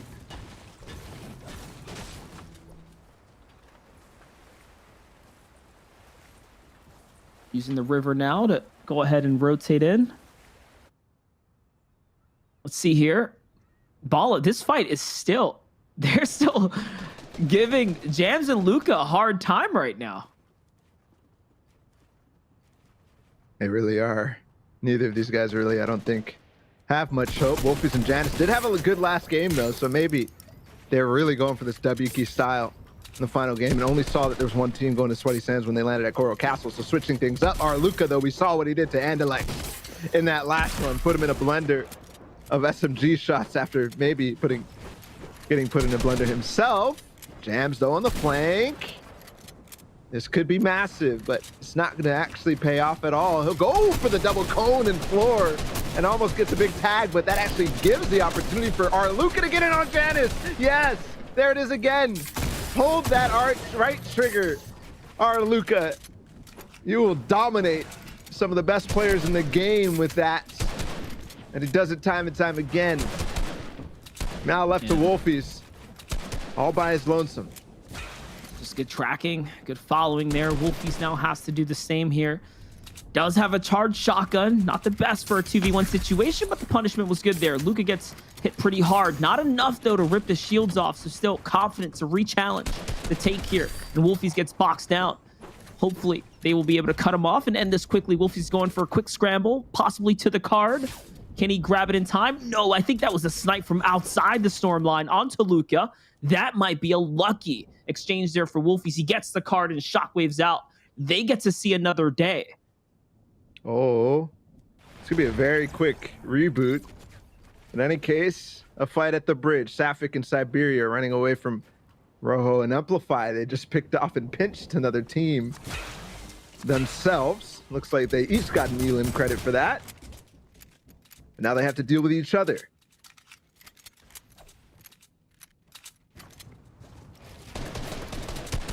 Wolfies doesn't have enough time to get that boot off. Ooh, 111 to the body here onto Jams, and the AR connection for Luka pauses him dead in his tracks as well. Wait a second though, minis were good there. Wolfie's really showing why he's scary in these instances. The piece control is good. The flick, no, the miss though, but the edit was good, and the follow-up, there it is. It's now a 1v1 situation. Wolfie's demanding his respect in this battle. The shockwave on through. Another team joins into the battle here. Wolfies might just pull it off. He escapes once again, gets the siphon loot, and it's another shockwave away. Right as the time comes through, the third party was involved. It's Kinzel and Wakey, obviously over from Coral Castle. Sorry, I keep getting Wolfies mixed up with this because he's been playing with Kinzel recently. They came from completely out of nowhere. A fight for Stompy and Aqua. We really haven't seen them engage in a mid-game fight just yet. And it's against Seti and Teak, but they're going for the quick escape. Whiplash out through Slurpy Swamps. They're out of here. Good disengage here. Not a team you want to fight. Stompy and Aqua are pretty angry at their performances so far. And they're looking to see if they can have a pop-off performance here. Desperate to do so for that top 5 finish. On with it though. Teak rotates out. Little temperature check on the loadout. Really nice. Really nice there. Has the Rift Fish for later. Wolfies here sticking around nice and late. Is going to manage to be able to secure Sweaty Sands to himself for enough opportunity or time to get the reboot off. He's being doubly sure here to delay the reboot. And yes, he will be able to get back his teammate. Seti and Teak from the divot there back at the bridge. All of a sudden, they whip on up to the smokestack of Slurpy Swamp. Great position now, and they're going to be able to refarm pretty much everything. Taking a look at the map, Hikers and Frey. They're the yellow arrows down the bottom left. So already in zone for them. Thomas HD and Tayson around Holly Hedges. A fight actually breaking out not too far from where we just were. It's Stompy and Aqua again. They're just chasing, and again, they have to. We talked about the teams with the possibility of doing it. Aqua just needs to figure out the slight differences that's causing him not to be able to outlast and stick with Stompy all the way through. This time, though, they get some space down below. That's right. They're tied up for 17th place here. One pop-off can throw you right back into this game. Hi, Chris and Frey. You can see there on the map shot just south of the Slurpee. They do their wide rotate on in. They get here a lot earlier than any other round. How's that going to play out for them this time, as they're not on the outskirts, but instead into the congestion that is all the other players that have been doing it like this. Here's the wide shot. You can see them on the movement there. They're going to be able to secure themselves a nice warehouse. That's going to be great for maintaining their material count. That building in its own, largely comprised of brick material as you recycle it. should set them up for success. Ref's card down. Ref's card, one of the few people who had an opportunity to chase Tayson and Thomas HD and also Frey and Hycris. He was 5 points behind Frey and Hycris before this scram, getting chased by Raxo and Artor. And we already know Stompy and Aqua are right behind him. Oh no. Scram. He might actually even fall out of top 5 because of this game if it doesn't go his way. Oh no, that could be dangerous. But he's hanging on for now. I'm just looking at the map. Those two areas on the bottom left, that's Aqua and Stompy just outside of Scram's box. Scram by himself there. Amplify and Rojo now getting shot on their rotates into New Storm line. They just managed to get in. Shield cracks were there and out of the storm late. That's why they don't have a lot of HP. Here it is. Aqua push into the box. Scram has to run. Artor and Raxor still there. Scram gets away barely. Look on the right side. How did Hycris and Frey get there? They were outside of the factories before.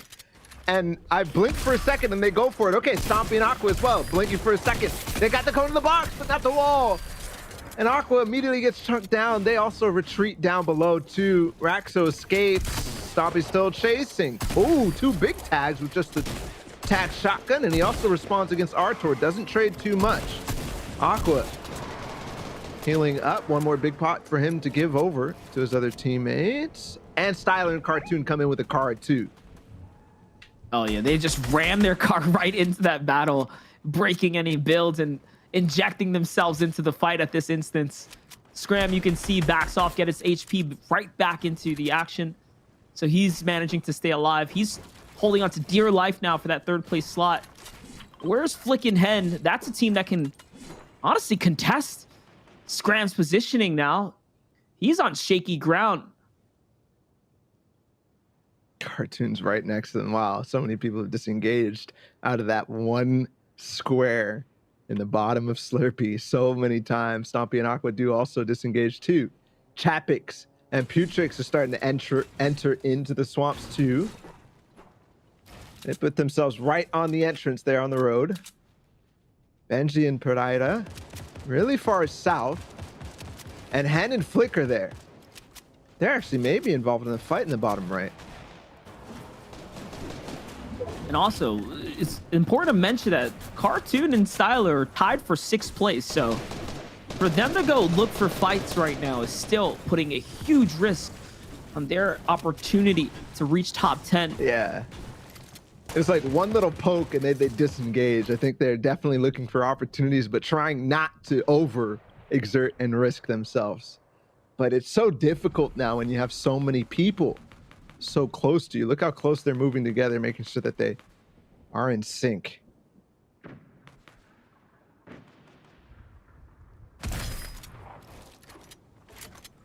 Seti and Teak here maintaining the smokestack.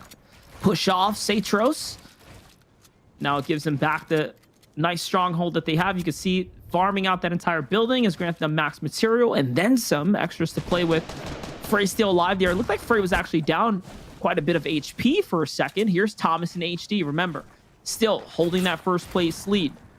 They're going to need a top 10 here to walk away for free now with all the money. Chris and Frey are going to have to do more. They're going to have to pop off and have a very good endgame placement. Oh, wait. Frey's box to box with Sinchi now. Sinchi will disengage. Hycris is there with him too. Okay, they're very healthy. And Sinchi looks like they actually know that he's a solo. He actually is holding this edit. If they get too close, it could get dangerous. Even a solo can do damage. What a loadout for Frey. That's why I don't think he's afraid right now. He's willing to go for the exchanges here. Oh, they're pinching him out, actually. Yeah, take a look. Hycris goes for the right angle. Frey holding the left. Sinchi has to back up. All right, Zytros is pushed out of the smokestack. He's already tried to fight for height. He's already lost these exchanges to Teak and Seti. Here's the wide shot. I like the control that Frey and Hycris are maintaining over their entire tunnel. making sure nobody's sneaking in. There's no opportunities that somebody can poke in, like Wings, for example. And Wings is a dangerous element to this entire day. 14th place right now. Definitely possibility for him to rise up into the top 5.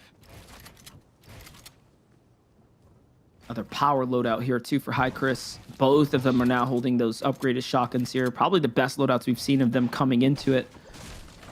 There's a round that you want everything in your favor. It's this last one right here. It's this last game when you're fighting for first. Thomas HD and Tayson have shockwaves respectively each as well. Here's the fight. Can't believe how long it has been there. Finally, Hen gets a tag, and yes, Arcus is down and out as Benji and Pereira will continue to pressure. Big games necessary for Benji and Pereira, but Flick and Hen are not too far away. They started the day with the win. They started the day on top. Right now, though, significantly behind Tayson and Thomas HD. That's probably out of reach, but depending on how Frey and Hykris go, it could go in. Okay, where did this come from, bro? Swag is in the box with Pereira. They ripped him up. Hykris is still chasing. Oh, no, this is dangerous. Frey also involved. They're still together. Sinchi taking some space, too. Multiple teams trying to get involved onto Frey and Hykris, but they're maintaining such control here. And they're even sitting on extra loot as well. Here's Hen and Flick. They managed to get out of that pressure and turn the table now. And this is what we talk about. Teams holding grudges. They're putting all that fire back onto Benji and Pereira there. Benji's going to cone someone inside the box. It's Anas on the other side. And it's not looking too hot. All the shots are coming in. Other players are seeing the scramble here. Anas, though, low HP. Benji still trying to track through all these builds. These are his mats. He could have had that Elim a long time ago. And he walked in. And yes, it's a free Elim. No shield left for him. Swag's already down. He finds himself some floppers. 3 floppers. That's huge. Frey and Hykris, they found another solo to go after. Maybe 2. Johnny. Massive. Johnny Bull is stuck right now trying to get some minis off, and he will just barely. But how much time is still left? And by the way, in all of this, Hykris and Frey have not really elapsed or spent too much of their mats at all. So plenty still to play with. There's Sinchi. They finally find him in the box, but he escapes again. There it is, though. They don't even get the credit for that. It's Rojo who steals it. But they do manage to get the medium ammo. They did exert a lot into that. Oh, no. Frey now being pressured. This is the worst case scenario. But okay, he does get right back to those hard mats. Chris is here to back him up. And Johnny does not take the opportunity to dive in. Mind you, they got half and half out, and no, someone dives on him. It's Aqua. Aqua and Stompy, they've been being so aggressive. Chris has to get out of here. These are not even his walls. There it is. He harpoons out the side.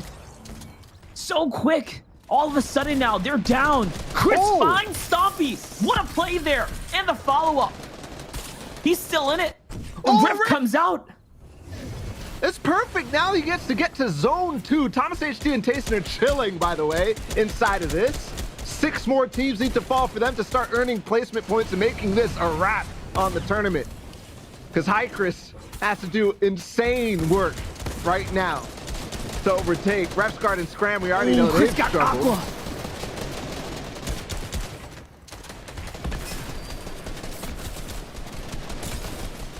Oh, and Queasy's down too. Looked like he might have. Oh, wait, it's Scram. Wait, where did that come from? I thought he was down and out. Since all the time he's been chased as a solo.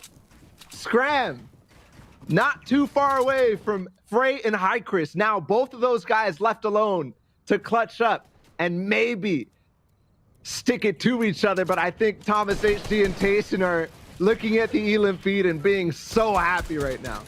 The crazy part is that Chris took the challenge. He took the challenge onto Aqua, both of which were so healthy. They land on top of one another and go for the 50-50 exchange.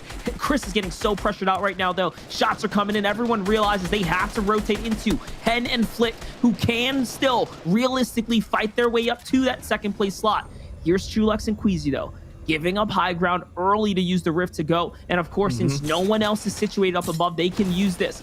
15 duos remain in here. Remember, top 10 is the cutoff mark. Chris can still battle his way up this here. Thomas HD and Tayson, though, they're doing exactly what they need to do. Literally chill.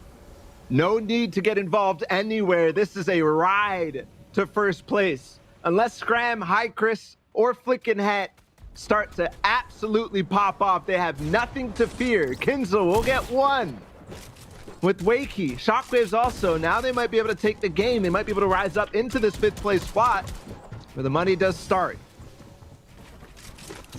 Just look at the loadout. So good. Very strong. Thomas the same as well.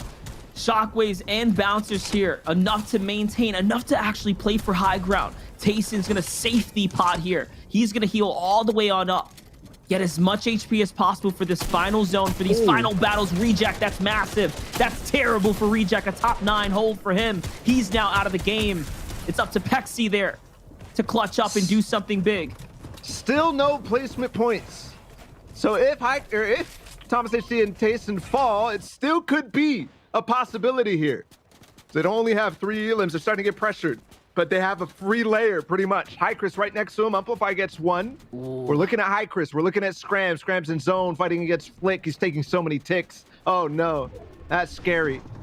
Chris healthy though.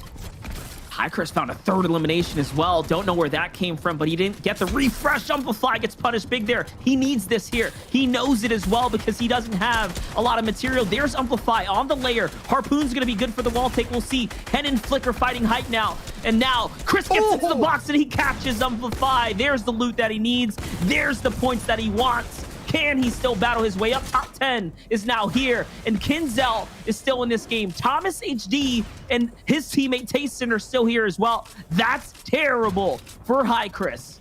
Unless Thomas HD and Tayson fall within the next 2 placements, this might be wraps. No matter what Chris does, and he's getting focused, he's getting completely targeted by so many, not only Tayson and Thomas, but even more. Still nobody falling though. We're in the last zone. They're behind him. There, Chris has fallen. That's it. Thomas HD and Tayson are taking first right here, right now. Siberia Jake is in his way, but there's almost no chance right now. Is Scram still alive? I'm not sure. But already, Trulex and Queasy, already 4. They're fighting for height at 10. And Flick, can they actually take it? So quick, these things turn around, and now Ed's by himself here. Take a look at Kinzel and Wakey, though. 5 eliminations right now. Wakey has to heal up. Tayson bounces his way back into the storm line. Top 6 here. Big placements being divvied out now to everyone in the game. What? Flick is on high ground. Thomas tries to fight for it, but gets taken out to the storm line there. And down he goes. Can Flick get enough material to maintain and stay in this round here? Tayson, solo dolo here on a mid-tarp. 3 material, trying to wait this one out. Just getting all the placement. There's another one. There's another one. Starting to wrap it up. Flick also falls, so we know that that duo is completely wiped out. Tayson will duck and dive into zone. He's actually going to go into this. 2 players in front of him. It's Cartoon. It's Cartoon and Styler. Kinzel is also in the zone. It's about to close. No more splashes here. Styler goes up, by the way. Kinzel holding on by himself without Wakey. He's going to dive down. Yes, he takes him out. That's the Siphon. Another one falling. It's Steve. Oh, no. No. That's Seti, but not the Siphon he needed. What a game from Kinzel. What a game from everybody. But yeah, 1 tick will make the difference. And that's it. But I have no clue where that top 5 leaves us. I'm fairly certain that it's Thomas HD and Tayson in first. But everyone else, I'm not sure. Where did Chris fall? Where did Flick and Het fall? Where did Scram fall? So many questions still need to be answered in these standings. Yeah, it really does feel like this top 5 is up in the air right now, but it does feel like this number 1 slot is done and dusted. Tayson and Thomas, they were playing so consistent across all of these matches, and we saw towards the end there, as soon as Frey went down, it's all on the back of Chris there, just to try and get something done, but it just wasn't able to stay as long because of the massive amount of HP that Thomas and Tayson did have towards the end there, just getting a little bit more out of it, and I believe they came out in 4th spot, so a lot of placement points going the way of those boys at the top. And now as we go and have a look at the replays from that match number 4. Once again, Tayson and Thomas HD playing Mr. Consistence across all 5 of these matches and putting a lot of points on the board. Yeah, and Monster, you said that they needed to change something, and this is what they did. But they went for another fight, but that fight was so easy, so clean, and after that, they executed the plan perfectly. Yeah, man, you got to tip your hat to these teams that are able to consistently pull top 10s round after round, Frey and Chris included. Man, Cartoon and Styler just fought their way up to what might be a 4th potentially a third place finish. So Scram's not safe, and that money really does pop up as we get to those upper placement spots. So it was very much a fight, tooth and nail, all the way through to the very end for our top 10 contestants. Look at that play. We didn't even get to see how it all unfolded. There it is. It was a harpoon bump. That was dirty. And the crazy part here is that he chased him down. He lands onto Aqua. Look, boom, the hunt into the box. Just filthy there. Yeah, and we saw, we talked about this a little bit with Frey and Hycris, the fact that they do use Slurpee Swamp quite a lot. But as soon as that zone started to fall on top of it, you see a lot more of those duos there, and now it starts pushing Frey and Hycris to that situation where maybe they have to start trying to fight a little bit more to get that, a little bit more contention through Slurpee Swamp. And unfortunately for them, they only got a few eliminations towards the end. Hycris, I believe, ended up on 4 there. So they did get a lot of points with those placement points as well, but it's not enough to chase down the big boys that were Thomas and Tayson at the top. There were so many important things happening at the same time. Very difficult to track. Like Hand and Flick taking height over whatever was up there. It was crazy. Queasy and even Chapix and Putrick were involved in that endgame too. But the final moment, Seti and Teak with Kinzel and also Wakey. That was such a fun endgame to close out on. But of course, still, Hycris, I gotta give it to the man. He tried his absolute hardest. And at the very least, that will result in holding on to that second place spot. But man, even with all that effort, Thomas HD and Tase's last game was just too hard to overcome. It was a great game from them. And honestly, for Hycris too, he was hunting down eliminations too, as a solo, right? In those final moments, he realized what was at stake, what was on the line, and what he had to do. We asked for a big game from them, and that was the most pop off that we've seen as far as them trying to find fights and really force the effort and the battles, even in the mid game outside of Slurpee Swamp. So respect to them for playing for first. They didn't just roll over, and they weren't just happy with second. They actually tried to fight for first. Yeah, I think the biggest thing across a lot of these matches as well is showing that the difference in play styles that all of these duos did come in with. We saw Frey and Hycris, they tried to go for that little bit more of the passive approach, trying to really play those zones, get towards those placement points. And then we see the boys of Tayson and Thomas, where they're just taking all these fights all the time and then still getting high placement points. So I think, me having my first interaction with the European Fortnite region, it just goes to show that these guys think about this game on a completely different level to everybody else, right? Yeah, that's maybe an understatement, maybe not. I'm not sure if NA East would agree with you. We'll have to see later on because they're coming up too. But in any case, their first iteration of this lighter lobby type thing was a blast. And I actually really, really enjoyed the top heavy placement format in this one. It made it so that every win, every second place, every third place really, really mattered. And when it all comes down to it, the eliminations still count no matter how small that number is. Thomas HD and Tayson will win because of their 30-something eliminations. I love that you pointed that out, because this is the first time we've seen this play out for the EU region, and I think it was a success. I think it made it exciting. I almost felt like they kind of need it, right? Because they're always fighting anyways. You gotta give them some reason to make it to those final instances. And we saw how quickly the narrative can swing back and forth, but ultimately, Tayson in particular, his playstyle, I feel like he's really blossomed and found his confidence as a player. I mean, you look at his solo invitational and these old FNCS, he was passive to the bone. Something about him paired up with Thomas now and his confidence boost in the recent months has really allowed him to shine. Like, he's playing like a top tier competitor that he is on the highest calibers, and it's showing through the frags now. Yeah, and I mean, something else to take away from this as well is the fact that it's a shorter format, and you can see the consistency does bleed through into the point tallies as well. The fact that Tayson and Thomas, yeah, they might not have gotten the insane placement points towards the start of this tournament, but as they got towards the end, they were getting better and better each time, and that's where they were able to rack up so many points on this leaderboard.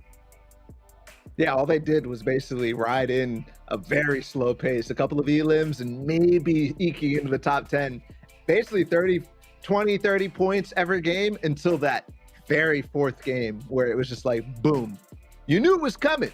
You absolutely knew it was coming for the back-to-back FNCS champion Tayson, and then Thomas HD paired up with him. I fear for the future of EU duo Fortnite, and just if these two stick together in all sorts of team modes, because that was just unbelievable. That's what I'm saying right there. It's I don't know, man. That's such a scary team, and we saw them ramp up, and you foreshadowed it perfectly. You said it right before. You said, man, they're playing well, but they're about due for one of those big games. And it's crazy to think that, there's so many teams out there that you just kind of know, like, hey, they're in this tournament. They're gonna win a game out of these like 6 chances or 5 chances, and for you to call that one out, and then for it to tee up perfectly, it really did lay out the narrative perfectly for the reason why they're in the lead right now. Yeah, well, we've talked quite a lot about this duo, how they've popped off in this tournament. Is there any duos that you guys are looking at here towards the leaderboards that you're a little bit disappointed with the performance, or maybe they're disappointed with their own performances in this JBL Quantum Cup? I'm sure Marvel and Mitro not too happy about that. It felt like after game 1, they were just like, yeah, whatever. That's what it felt like. I didn't even see them in that game at the end of that, too. Andalex and Nate, they were W King, but it just felt like some of these guys did not form a game plan, and Right. we could be that way about them. It felt like they weren't there. They just went for it. In any case, I think final results. I think the biggest. Oh, this is the final results. Oh yeah, here it is. Yeah, this is the final result. So far, we've seen the top 10. Unfortunately, for 10 through to 6, these guys do not get any prize placing. So Kinzo, Wakey, Resguard, and Scram, who are in that 3rd slot, so them dropping all the way down in that 7th slot is a big step up for them. But, ladies and gentlemen, boys and girls, this is the exciting part. This is where the money starts to come through. So let's roll into that 5th slot. Who has taken out number 5? It will be Cruton as well as Stylix. Looks like that last game really did eject them up into that standings. Now let's see where 4th is, because I know we all want to see where this top 3 is going. Flickin' Hen. Okay, so the winners of our first match now have got themselves a 4th slot, so walking away with $3,000 for them. So this is where it starts getting exciting. This is where we started to talk about a lot of these duos. So let's see who has finished out in that 3rd slot, ladies and gentlemen. Seti and Teak. Wow. Okay, so it seems like we talked about this a lot. These placement points, that first placement point is very, very important. And now Seti and Teak getting that win in the final match puts themselves in 3rd slot. And I'd imagine everybody at home is going to completely understand where our top 2 will be. So let's reveal it. Let's see who the champion is of the JBL Quantum Cup in Europe. And it will be the boys, Tayson and Thomas HD. So congratulations to the lads there. 415 points, almost 100 points ahead of 2nd place, which is Frey and High Chris. Lads, Baller, Monster, this is how we've ended up with our top 10. Are we stunned at how this has played out, or is this kind of stock standard? Tayson and Thomas HD are setting up for a crazy run in 2021. Like, to end the year off for Tayson like he did, and then Thomas HD too. Don't forget, Thomas HD was on his heels in trios, FNCS, and then they group up together in duos. Yep. In the first JBL Quantum Cup, this is what they do. Unbelievable stuff. And not only that, it doesn't matter what format this could have been. The performance that they put up today is, bar none, extremely impressive. The most eliminations by far, and very, very respectable placement points just all the way through. So it doesn't matter what format this entire tournament could have been. If their performance was so good, they would have shined either which way. They deserve to be the champions. I do want to look at this. Look, in that top 4, all 4 of those teams had a win. In this format, Yes. that mattered so much, and these guys knew it. Seti and Teak to come in and get those 90 points in that last game in a clutch moment, by the way, in a very, very clutch moment against that last player. That was so important. They pushed their way up to 3rd? Are you kidding me? And so many of those teams that were in the top 5 end up falling. Scram got to be kicking themselves. Resguard, they were in Slurpy Swamps before that, but they fall just shy. All those teams who pushed up, though, Carton and Styler, my goodness, were those games really, really good for them. And we can see that this is what it comes back to with this top-heavy kind of placement points. It does mean that some of these last maps can really do a lot for you. So everyone at home, we are trying to get an interview with our champions right now. So let's go and break down our post-match results from that map number 5. As we said, Seti and Teak getting that final victory there. 106 points in that final map. Rockets themselves all the way up into the standings and gets themselves into the big money as well. Looking all through the rest here, once again, Tayson and Thomas HG very high up in the points for that final match.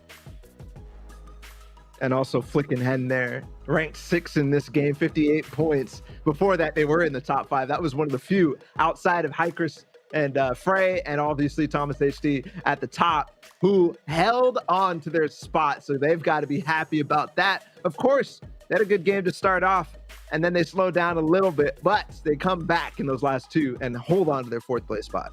Yeah, the 3rd, 4th, and 5th slot was a battle. You saw that everyone had to perform to the very last instances. There was no free walk away here. Even with Flick and Hen's 23 eliminations, though, the placement points you can see just a lot better on Seti and Teak, and allows them to excel their way upwards. But even outside of that, it was a close competition. 216 for Kinzel and Wakey, Refs Garden Scram 208, 190 for Sapphic and Siberia.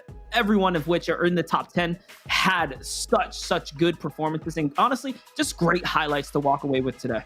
Yeah, it just seems like the entirety of these standings were so close up until you get towards that upper echelon. So now as we roll through the rest of our remaining duos here for the JBL Quantum Cup, unfortunately for 17 through to 32, they don't get as much accolades as the guys at the top do, but nonetheless, they were here, they performed, they put on a show for us, they played all 5 matches, and were able to get a good tournament out here for Fortnite in the European region. So that's the JBL Quantum Cup for Fortnite in EU. We have our champions already. We've had a very consistent top 10. I feel like a lot of those points were very, very small. There was only, you know, a gap of around about 50 to 60 towards that top 10. And that's where it really goes to show that this region feels like it's insanely close, right?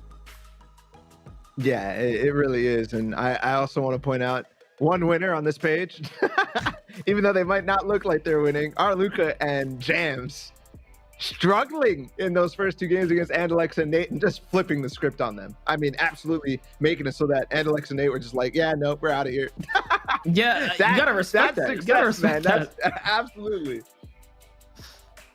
Yeah, it really does feel like, you know, sometimes you do get hammered by this same duo every single time, but being able to get that little W back. Yeah, you might not have the points on the board, but having those small mental victories is always a good start here. But, you know, at the end of the JBL Quantum Cup for European region, lads, how did this day pan out for us? Is this what you guys were expecting coming into this? Were you expecting it to be so tight? Were you expecting such a big match coming out of Tayson and Thomas in that 4th match?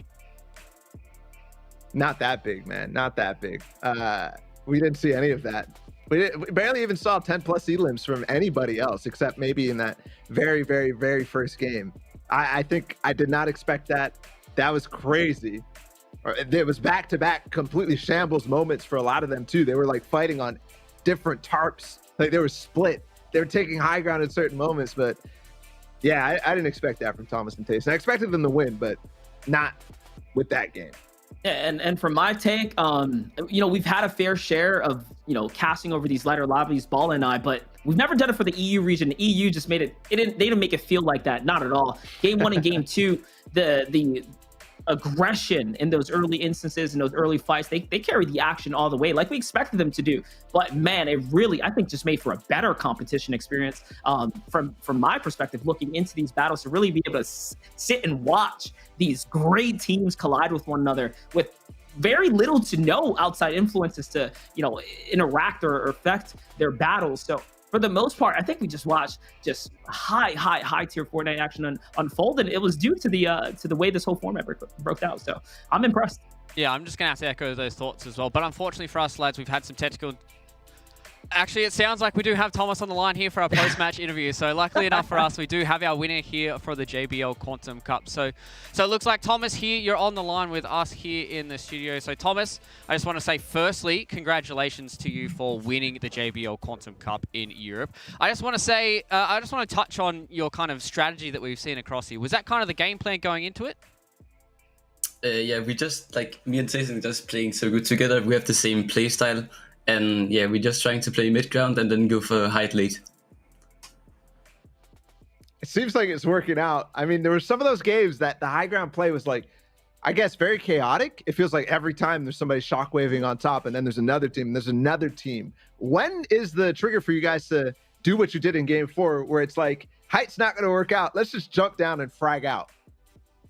I feel like in the season, height is pretty much over contested. Everyone is going for it. So when there's not that many people looking for height, I think it's the way to go for shockwave up or something.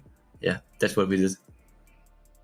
And I just want to talk about coming into that last round. Obviously, you guys rolled the dice. You went for a drop spot different draw spot that time around. 2 questions. Were you guys a bit afraid when you saw Salty Towers was contested in game 4? And then game 5, when you switched it up, was it because you were afraid that it was going to be contested again? We were pretty much afraid because like it's a hot drop spot where everyone is dropping if they need like a good game. So we just tried to scout, and Jason didn't see that guy, so we contested anyway, and we killed them all spawn. All right, well, it's good to Marvel hear. Mitro landed on you in the last one. Sorry, one more question here. And speaking about rivalries, I guess, you know, Tayson was playing with those guys in game number 4 and in trios. I just have to wonder, because to me, when we saw this duo, you and Tayson, join up together, everybody was like, this was a rivalry. How all of a sudden have you guys gotten on the same page from what happened in trio season? You guys are hip and hip, playing so good together after such a brutal season going after each other.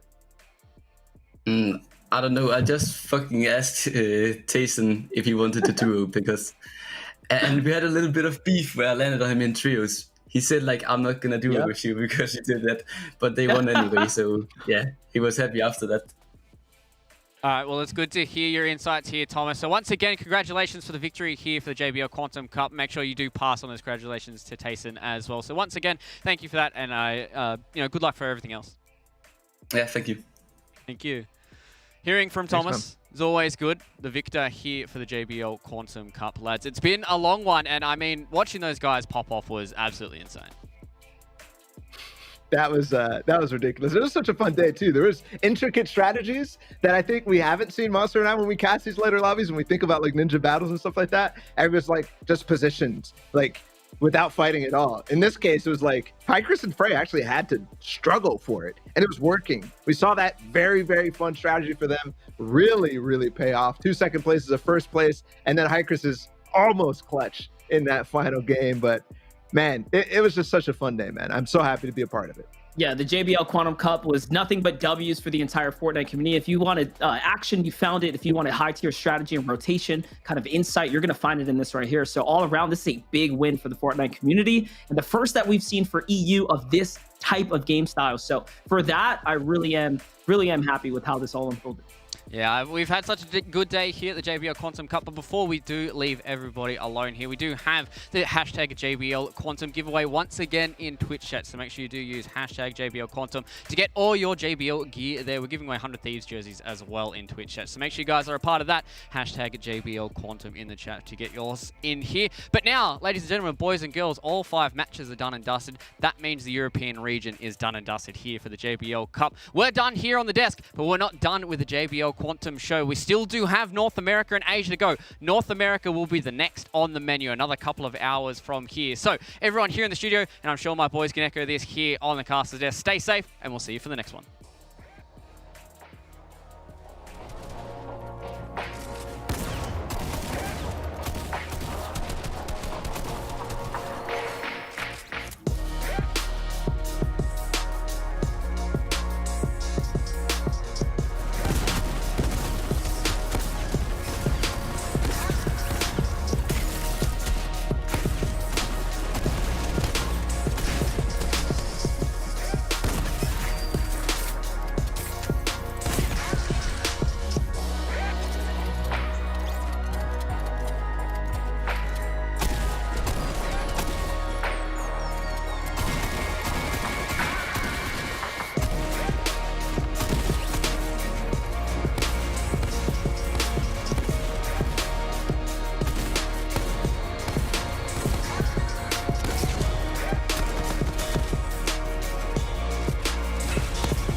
JBL presents the sounds of victory.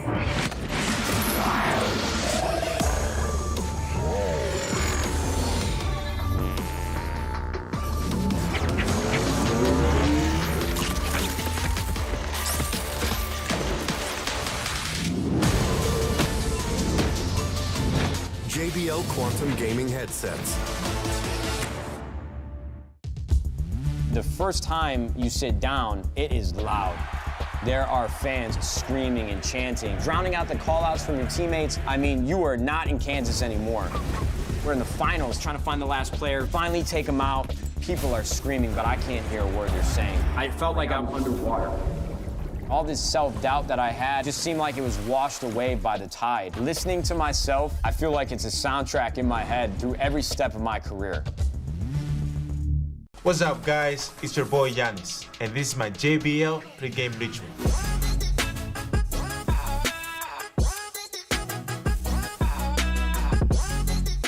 Catch Z's so you don't catch L's.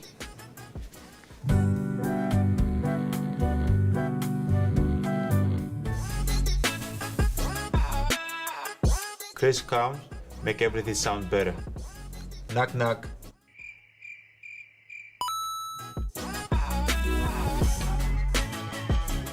Pre-game hype is key. Set the vibes and get your game face on. Let's get it. Hi everyone, it's Brooke AB and I'm super excited to be partnering with JBL this year as part of the launch for their JBL Quantum Gaming headsets. I've been using this pair of JBL Quantum ones since about April, and the active noise cancellation is super impressive, especially with Nadeshot next door yelling all day long. The JBL Quantum Cup is just the beginning for JBL, so keep an eye out for more, and good luck to all the amazing competitors from around the world.